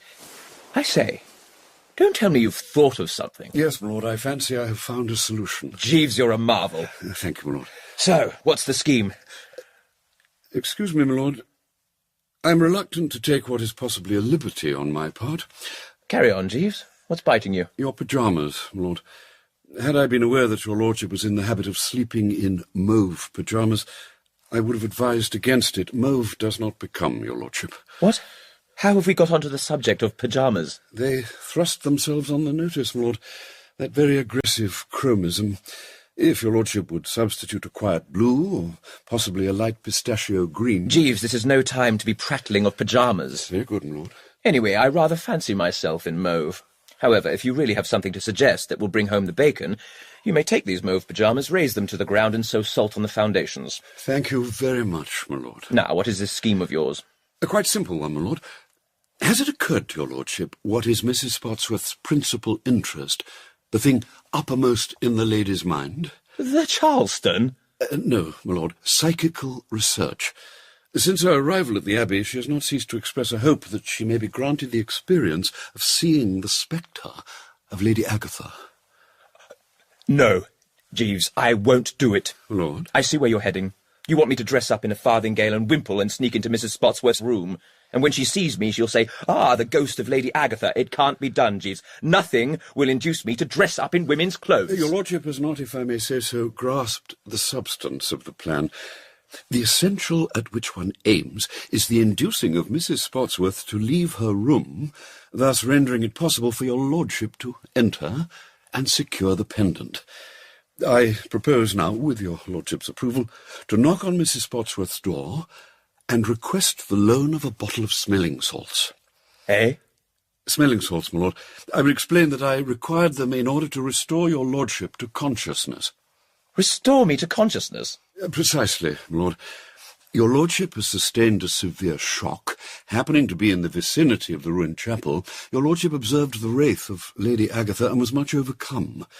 I found your lordship back in your own room in what appeared to be a coma, and immediately applied to Mrs. Spotsworth for the loan of her smelling salts.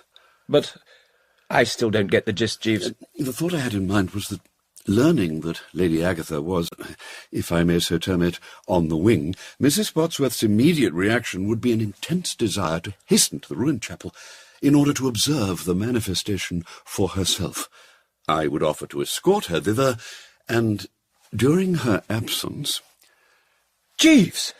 You're a fish-fed mastermind. The smelling salts, my lord, if your lordship will excuse me. Everything has gone according to plan, my lord. The lady assures me it will take her but a brief time to step into a dressing gown. I am to return in a moment and accompany her to the scene of the manifestation. I will leave this door open a few inches so that your lordship may be able to see us depart. I would advocate instant action, for I need scarcely remind your lordship that time is... Of the essence? No, you certainly don't have to tell me that. No, my lord. On the dressing table in Mrs. Spotsworth's room, I observed a small jewel case, which I have no doubt contains the pendant. Right.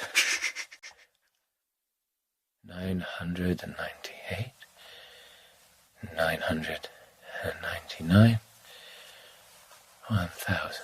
My lord. My lord? Huh? What? Ah. Oh, all is well, Jeeves. I extracted the pendant, and it now resides beneath my pillow. I shall pass it to Captain Biggar at dawn's early light. Congratulations, my lord. I say, Jeeves, what's that you've got? I encountered Miss Wyvern in the corridor a few moments ago, my lord. She desired me to inform you she will be returning to her own home in the morning, and she was insistent that I give you this. What is it? Your ring, my lord.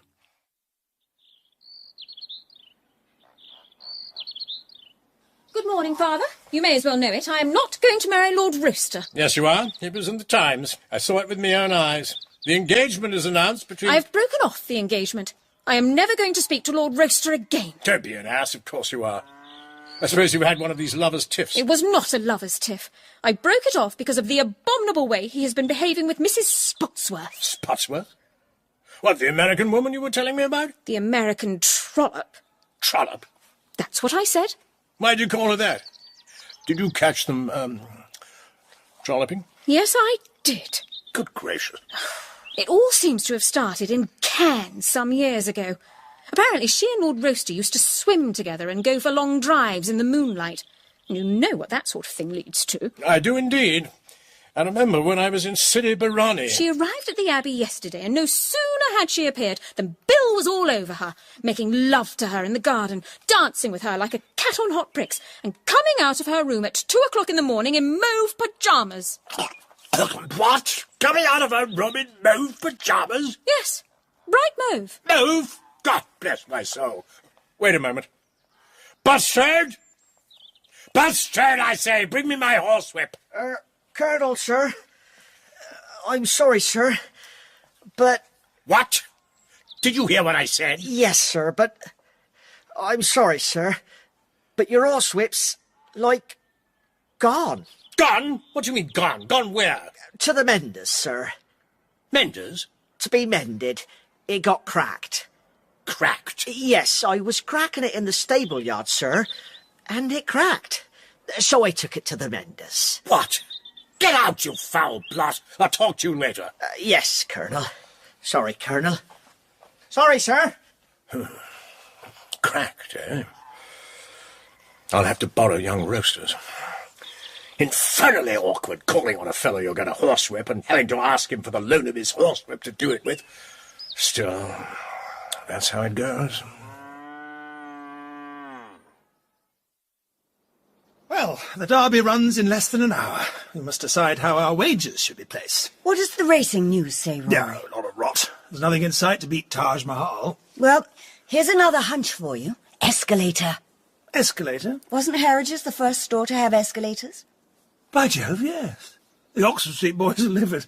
I must look into this escalator. I suppose you think we're crazy, Rosalinda. Course not, my dear. Is it the Derby that you're so interested in? Just our silly little annual flutter. We don't bet high, have to watch the pennies. Rigidly. I say, I was just thinking that the smart thing for me to have done would have been to stick to that pendant of yours I picked up last night and pawn it, thus raising a bit of... Hear something? I didn't speak. I thought you did. No, just a hiccup. Well, anyway, summing up, Taj Mahal, £2, escalator, 10 bob each way. But wait, is it not rash to commit oneself without consulting Jeeves? Good thinking. Come on, Rory, let's confer with him at once. Racing, you old girl.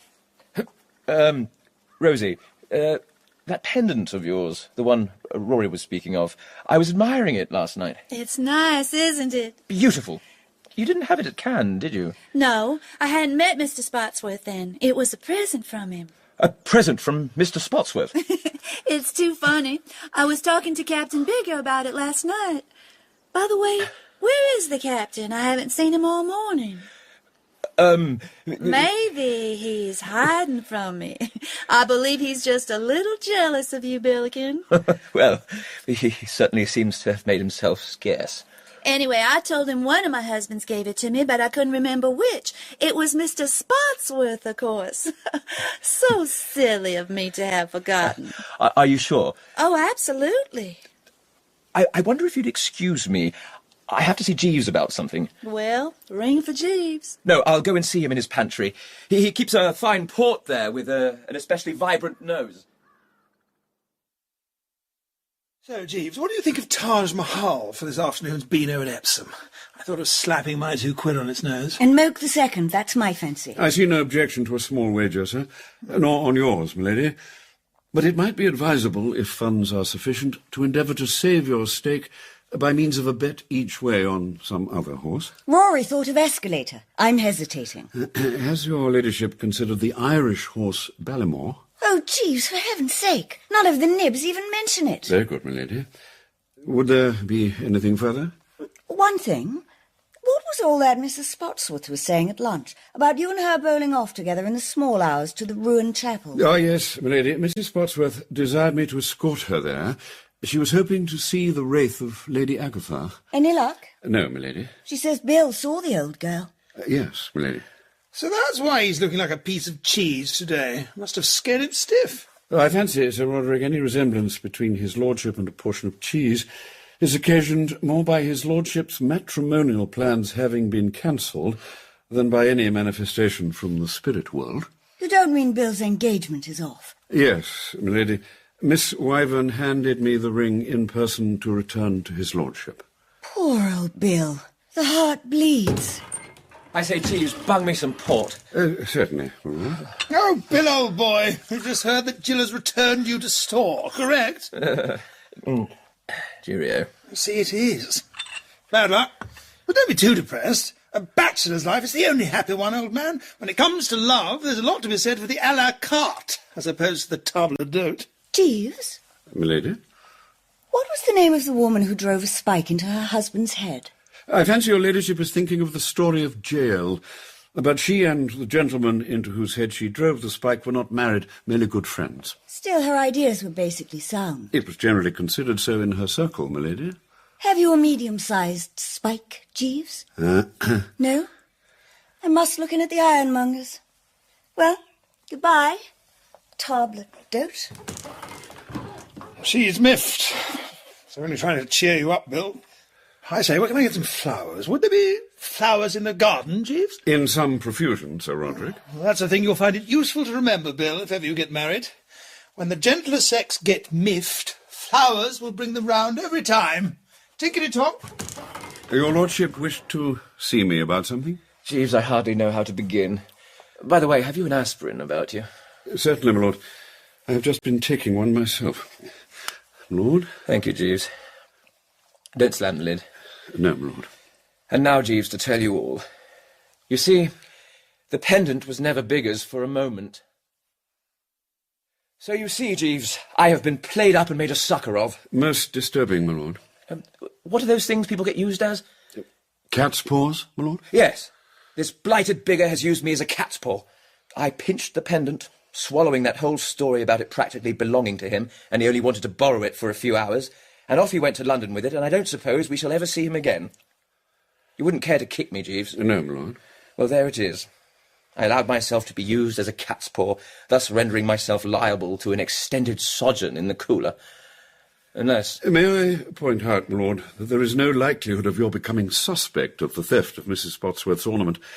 It has disappeared. Captain Biggar has disappeared. The authorities will automatically credit him with the crime. Ah, but you overlooked something, Jeeves. My lord? The honour of the Roasters. Under my own roof, leaky but still a roof, I have swiped a valuable pendant from a guest. How am I to reimburse the Spotsworth? My lord, I believe restitution can readily be made if the lady can be persuaded to purchase Rowcester Abbey. Great Scott, Jeeves! In the rush and swirl of recent events, I had forgotten all about selling the house, of course. That would fix up everything, wouldn't it? Unquestionably, my lord. Might I suggest that your lordship now withdraw to the library and obtain material for a sales talk by skimming through the advertisements in Country Life? The language is extremely persuasive. Yes, I know the sort of thing. I'll bone up. Would it assist your lordship if I were to bring a small bottle of champagne to the library? You think of everything, Jeeves. Oh, hello, Jeeves. Oh, good afternoon, miss. You will find his lordship in the library. No, I won't. I haven't the slightest wish to speak to Lord Rowcester. I want you to give him a message, though he doesn't deserve it. Very good, miss. Please warn him that my father is coming here to borrow his horsewhip to horsewhip him with. And if his lordship should express curiosity as to the reason for Colonel Wyvern's annoyance? You may say it's because I told my father about what happened last night, or at 2 o'clock in the morning, to be absolutely accurate. He'll understand. At 2 o'clock this morning, miss. That would have been at about the hour when I was escorting Mrs. Spotsworth to the ruined chapel. The lady had expressed a wish to establish contact with the apparition of Lady Agatha, the wife of Sir Caradoc the Crusader. She is reputed to haunt the ruined chapel. What? What did you say? Oh, Jeeves! Jeeves! Permit me, miss. Drink this, miss. Oh. Jeeves, this is a matter of life and death. At 2 o'clock this morning, I saw Lord Rowcester coming out of Mrs. Spotsworth's room looking perfectly frightful in mauve pyjamas. Are you telling me that Mrs. Spotsworth was not there? She was with me in the ruined chapel, miss. Then what was Lord Rowcester doing in her room? Purloining the lady's pendant, miss. Purloining Mrs. Spotsworth's pendant? Yes, miss. Would it interest you to hear the inside history of his lordship's recent activities? Yes, Jeeves, it would. It was for love of you, miss, that his lordship became a silver ring bookmaker. What? And to conclude, miss, Captain Biggar has taken the pendant to London with the purpose of pawning it and investing the proceeds on the Irish horse Ballymore in the Derby. As regards his lordship's mauve pyjamas... Thank you, Jeeves, but I must speak to him. Bill! Bill! Bill! Hello. Oh, Bill! Jeeves has told me everything. What? When you say everything, did you mean everything? Yes, my lord, I deemed it advisable. I know all about honest Patch Perkins and Captain Biggar and Whistler's mother and Mrs. Spotsworth and the pendant. And you really mean... give me that champagne. You really mean that you don't recoil from me in horror? Do I look as if I were recoiling from you in horror? Well, no. But you might just as well, because I don't see how the dickens we're ever going to get married. I haven't a bean, and I've somehow got to pay Mrs. Spotsworth for her pendant. Noblesse oblige, if you follow my drift. So, if I don't sell her the house... Of course you'll sell her the house. Well, I'm all full of that country life stuff, but if she doesn't come soon, it will evaporate. Excuse me, my lord. Mrs. Spotsworth and her ladyship are about to enter through the French window. Ah, yes. Good heavens. Jill, what's happening? Oh, it's all right. There's been a change in the situation. Sweetheart still. Well, that's fine. I've been showing Rosalind around the place. With its avenues of historic oaks, its tumbling streams alive with trout and tench, and its breathtaking vistas lined with flowering shrubs. How did you like it? It's wonderful. I can't understand how you can bring yourself to part with it, Billiken. Am I going to part with it? You certainly are. This is the house of my dreams. How much do you want for it? Lock, stock, and barrel. What? You've taken my breath away. I'll tell you what, let's do. Suppose I pay you a deposit of $2,000, and we can decide on the purchase price later. You couldn't make it 3,000. Sure. There's just one thing, though, before I sign on the dotted line. This place doesn't get damp, does it? Get damp? Why, of course not. You sure? It's dry as a bone. Well, that's swell, 'cause damp is death to me. Fibrositis and sciatica. Here you are, Moco girl. A floral tribute with comps of R. Carmoyle. There you are. Thank you. I say, Bill, it's starting to rain. What of it? What of it?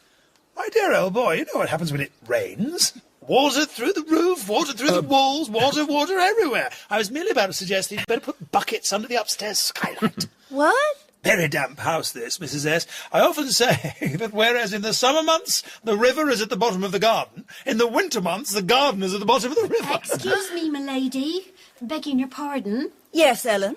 Could I speak to Mrs. Spotsworth? Yes? Madam, your pendant's been pinched. What? Eh? Yes. I was laying out your clothes for the evening, madam, and I said to myself, you'd probably be wishing to wear the pendant again tonight. So I ventured to look in the little box, and it wasn't there, madam. It's been stolen. But... What do you mean it's been stolen? You probably didn't look properly. It's gone, my lord. You may have dropped it somewhere, Mrs. Spotsworth. Was the clasp loose? Why, yes, the clasp was loose, but I distinctly remember putting it in its case last night. Let's go up and have a thorough search. We will. But the house, I'm afraid, very much afraid, the damp would kill me. Go on, Ellen. I'm sorry. I'm so sorry. Rory, big mouth. I say, did I drop a brick? If I followed you about for a month, I'd have enough bricks to build a house. About this pendant, anything I can do? Yes, keep out of it. The derby will be starting in a few minutes. Go in there and get that television working. Ah, righto. Leave it to me. Jeeves, any suggestions? Does it not seem likely, my lord, that in the event of Ballymore emerging victorious, the absent captain will carry out his original plan of redeeming the pendant, bringing it back, and effecting to discover it on the premises? You think so? I'm convinced that if Ballymore wins, we shall see Captain Biggar again. If Ballymore wins? Precisely, my lord. Then one's whole future hangs on whether it does. Bill, I'm going to start praying. Yes, do. Pray that Ballymore will run as he has never run before. Pray all over the house. Well, Bill, there's no doubt it's gone. I'm so sorry, Rosalinda. Thank you. I've just phoned for the police. What? You really think the thing's been stolen? It's the only possible explanation. Oh, dear. I'm so sorry to have started all this trouble. Nonsense, Rosalinda. All Bill wants is to see the crook caught and bunged into the cooler. Well... For a good long stretch, too, let's hope. We mustn't be vindictive. No, you're surely right. Justice, but not vengeance. Well, one thing's certain. It's an inside job. Oh? Do you think so? Yes, and I've a pretty shrewd idea who the guilty party is. Who? Someone whose cup and saucer were rattling like castanets this morning at breakfast. Do you want me to name names? Go ahead. Captain Biggar. What? You weren't down, Rosalinda, or I'm sure you would have noticed it too. He was as nervous as a tree full of elephants. Oh, no. Captain Biggar? That I can't and won't believe. If Captain Biggar were guilty, I should lose my faith in human nature, and that would be far worse than losing the pendant. The pendant is gone, and he's gone. It adds up, don't you think? Oh, well, we shall soon know. What makes you so sure of that? Why, the jewel case, of course. The police will take it away and test it for fingerprints. What's the matter, Bill? Nothing. Jeeves? My lord? Lady Carmoyle suggests that the miscreant might have forgotten to wear gloves, in which event the Ballyjewel case would be covered with his fingerprints. That would be lucky, wouldn't it? Extremely fortunate, my lord. I'll bet he's wishing he could wipe them off. Yes, my lord. You might go and get the thing, so as to have it ready for the police when they arrive. Very good, my lord. Hold it by the edges, Jeeves. You don't want to disturb those fingerprints. I will exercise the greatest care, my lord. Oh, Jill. Oh, Bill! All right, everyone. Now, look here. Where's young Rowcester? I'm going to... Hey, what the devil? What's going on, Jill? Oh, hello, Father. My goodness, Chief Constable. You have been quick. It's only minutes since I phoned. Eh? Have you brought your bloodhounds and magnifying glass? What the dickens are you talking about? Didn't you come in answer to my phone call, Colonel? What phone call? I came to see Lord Rowcester on a horsewhip, on a personal matter. What's all this about a phone call? Mrs. Spotsworth's diamond pendant has been stolen, Father. What? This is Mrs. Spotsworth, Colonel Wyvern. Rosalinda, our Chief Constable. Colonel? Charmed, of course. So you had your pendant stolen, eh? Bad show, bad show. Right, let's get some facts. An inside job, was it? That's what we think. Then I'll need a list of everybody in the house. Come in, Jeeves. Thank you, my lord. If I may, I will lower it onto the table. This is the case the pendant was in. Glad to see you were careful about handling it, my man. Oh, trust Jeeves for that. And now for the names. I say, chaps, the most appalling thing has happened. Not something more. This is the absolute frozen limit. The derby is just starting, Rory. and the television set's gone on the blink. I must have twiddled the wrong thingamy. Rory, this is Colonel Wyvern, the Chief Constable. How are you, Chief C? Do you know anything about television? I do not. Oh, God, the race will be over. What about the wireless? In the corner, Sir Roderick. Oh, thank heaven. Who is this gentleman? Such as he is, my husband, Sir Roderick Carmoyle. Oh. Sir Roderick, I am conducting an investigation. But you'll hold it up to listen to the derby. When on duty, Sir Roderick, I allow nothing to interfere. I want a list. Taj Mahal. That's my boy. Sweet William, Garniture, Moke II, God. Voleur. Quite an impressive list, isn't it? There it is. There's Gordon Richards on Moke II. Lots of people think this will be his lucky day. I hope so. I don't see Bellwether. Oh, yes, he's turning round now and walking back to the gate. They should be off in just a moment. Where's Ballymore? Sorry, no. Two more have turned round. One of them is being very temperamental. Better not be mine. It looks like Simple Simon. Simple Simon? No, it's the Irish outsider, Ballymore. Oh, my God. Ballymore. Really, I must ask... It's Ballymore. All right, I'll turn it down. Yes, I'm afraid it's Ballymore. Oops, sorry. Right, they're in line now, all 26 of them. They're off. Yes. And oh dear, Ballymore is left at the post. Oh, no. Orient, the Brusac pacemaker is in front. Taj Mahal is just behind. Go on! Like the escalator. Ah, that's better. Now then, Lord Rowcester, what servants have you here? Just a moment, I have to listen to this. I'm turning it up again. And now it's Vorian. Vorian, the French horse. Vorian is still in front, then Moke II, Escalator, II's Taj mine. Mahal, Sweet William, Oratory, Garniture. Looks as though Gordon Richards might be going to win the derby at last. Where's Vorian Ballymore? falling back, and Moke II's moving up. Come on, Moke. They're down the hill and turning Tattenham Corner. Moke II is in front. Yes! Gordon up. Come on. Only 3.5 Gee, this furlongs is to go. exciting, isn't it? Oh, just a minute, there's a horse coming up on the outside. Wait. Like an express train. No! I can't identify... Wait a minute, it's Ballymore. The horse Ballymore, on the outside is Ballymore. He's challenging the Moke. Hear that crowd roaring. Come on, Ballymore. Come on, Ballymore.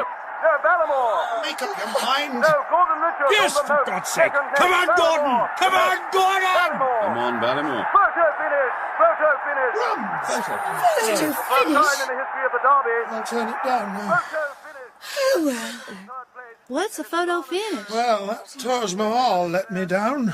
Why is it one can never pick a winner in this bally race? The Moke didn't suggest a winner to you? Eh? No. Why should it? God bless you, Roderick Carmoyle. All right, then. All right, everybody. I would like to inspect the scene of the robbery. I will take you there, Colonel. Follow me.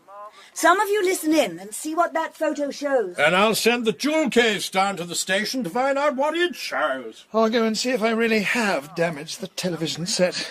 All I did was twiddle a thingamy. Damn dull derby. Even if Moke II wins, the old girl's only got 10 bob on it at 8. Jeeves, I've got to have a drink. At your elbow, my lord. Oh. We must hear that result. Turn it up again, Bill. Let's hope Ballymore had sense enough to stick out his tongue. Yes, right. Literally hundreds of thousands of pounds hang on what that photograph Here it is. decides. Here it is. The number should be going up at any moment. Ballymore. Ballymore. Yes, here it is. And it's Mopes the second. Oh, no. Wins. Hard luck on Ballymore. He ran a wonderful race. If it hadn't been for that bad start, he would have won in a canter. His defeat saves the bookies a tremendous loss. A huge sum was bet on the Irish horse 10 minutes before starting time. Obviously one of those SP jobs, which are so... Well, never mind. There's still champagne.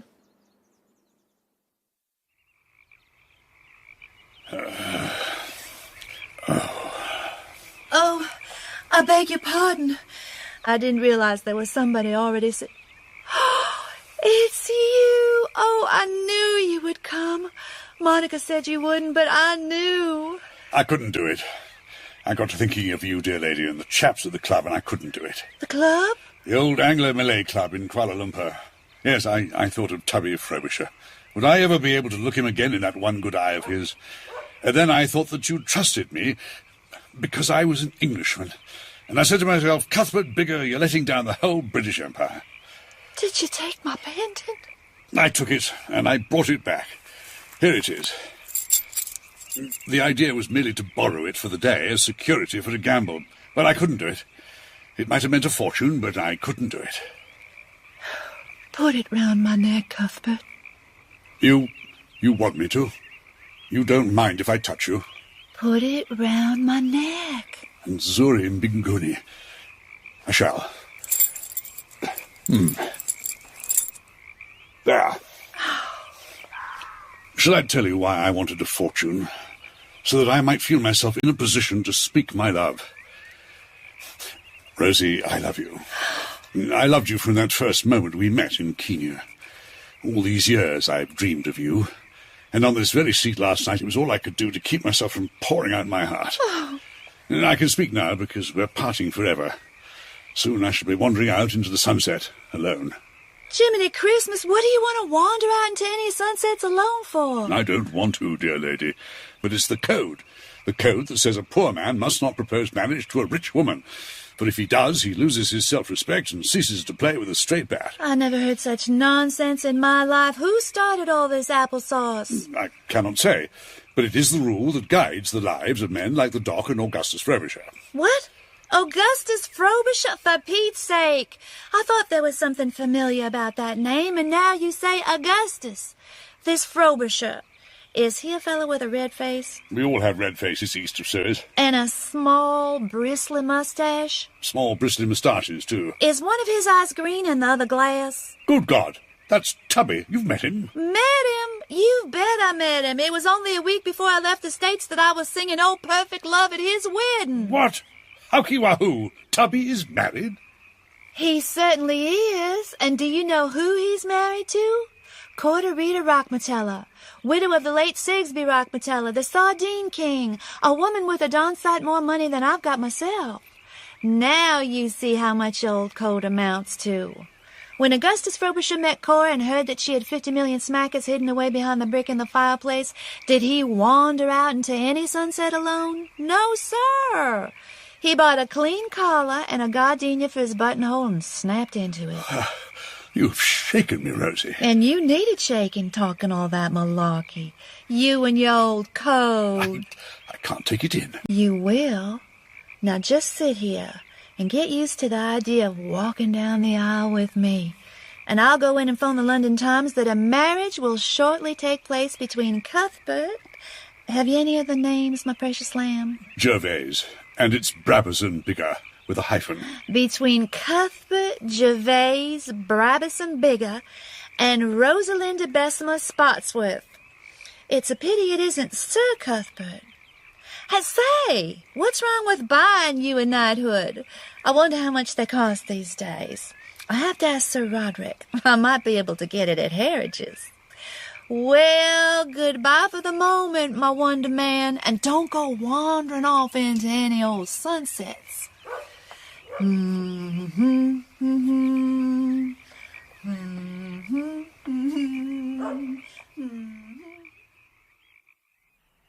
Oh, Jeeves, do you know that telephone number of the Times? No, madam, but I could ascertain. Ah.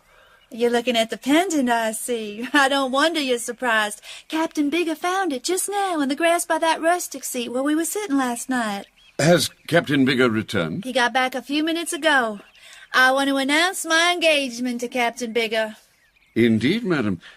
May I wish you every happiness? Thank you, Jeeves. Shall I telephone the Times? If you will. Very good, madam. Might I venture to ask if you and Captain Biggar will be taking up your residence at the Abbey? Oh, no, Jeeves. I wish I could buy it. I love the place. But it's damp. This English climate. I wonder if I might make a suggestion, madam, which I think should be satisfactory to all parties. What's that? Buy the house, madam. Take it down stone by stone and ship it to California. And put it up there? Why, what a brilliant idea. Thank you, madam. William Randolph Hearst used to do it, didn't he? I remember visiting at San Simeon once, and there was a whole French abbey lying on the grass near the gates. I'll do it, Jeeves. You've solved everything. I say, where's Bill? The chief constable's asking for a magnifying glass. Hello, Rosie. Oh, Lord Rowcester, just the man I wanted to see. I'm sorry, I say, wait a minute. Your pendant! I know. So what's happened? It was discovered in the garden by Mrs. Spotsworth's fiancé, Captain Biggar. Fiancé? What? So Biggar's back? Yes, my lord. And he found the pendant? Yes, miss. And he's engaged to Mrs. Spotsworth? Yes, my lord, and Mrs. Spotsworth has decided to purchase the Abbey. What? Yes, my lord, my lady. I do believe in fairies. Of course you do, darling. Yes, Billiken, I'm going to buy the Abbey, and I'll write you a check momentarily. I'm taking the Abbey with me to America, Billiken. It was Jeeves' idea. Oh, Bill. Though I don't know why I'm kissing you. I ought to be kissing Jeeves. Shall I kiss you, Jeeves? No, miss. Just think, Jeeves. You'll have to buy that fish slice after all. It will be a pleasure and a privilege, miss. Of course, Jeeves, you must never leave us. Wherever we go, whatever we do. I am very sorry, my lord, but I fear I am compelled to hand in my notice. Oh, Jeeves! With the deepest regret, I need scarcely say. But Mr. Wooster needs me. I received a letter from him this morning. Has he left that school of his, then? Expelled, my lord. Good heavens! It is all most unfortunate. Mr. Wooster was awarded the prize for sock darning. 2 pairs of his socks were actually exhibited on Speech Day. It was then discovered that he had used a crib, an old woman whom he smuggled into his study at night. Poor old Bertie. Yes, my lord. I gather from the tone of his communication that the scandal has affected him deeply. My place is at his side. Dash it all, I can't fix it. Rory, do you know what has happened? Yes, old girl, I've bust the television set. Mrs. Spotsworth is going to marry Captain Biggar, and she's buying the Abbey. Oh? Well, as I was saying, I can't fix the bally thing. The only thing to do is telephone the fountainhead. Give me Knightsbridge 1, 2, 3, 4. Yes, I'll wait. Oh, where's my Rosie? I'm here, Cuthbert, my darling. Rosie Nakupendasana. Eh? Ah, she's just been telling us the news. Congratulations, Captain Biggar. A Santy, Patch Perkins. I'm obliged. A Santy. What? I say, I've just remembered another one. Which is bigger, Captain Biggar or Mrs. Biggar? Mrs. Biggar, because she became bigger. Oh, hello. Harridges. In the final part of Ring for Jeeves by P.G. Wodehouse, Rory was played by Rufus Sewell, Monica by Joanne Whalley, Rosie by Glenn Headley, and Captain Biggar by Ian Ogilvy. Bill was played by Jamie Bamber, and Jeeves by Martin Jarvis. Jill Wyvern, Moira Quirk, Colonel Wyvern, Christopher Neame, Ellen, Daisy Hayden, and Bulstrode, Darren Richardson. The racing commentator was played by Matthew Wolfe. Ring for Jeeves was dramatised by Archie Scotney, directed by Rosalind Ayres, and is a Jarvis and Ayres production for BBC Radio 4.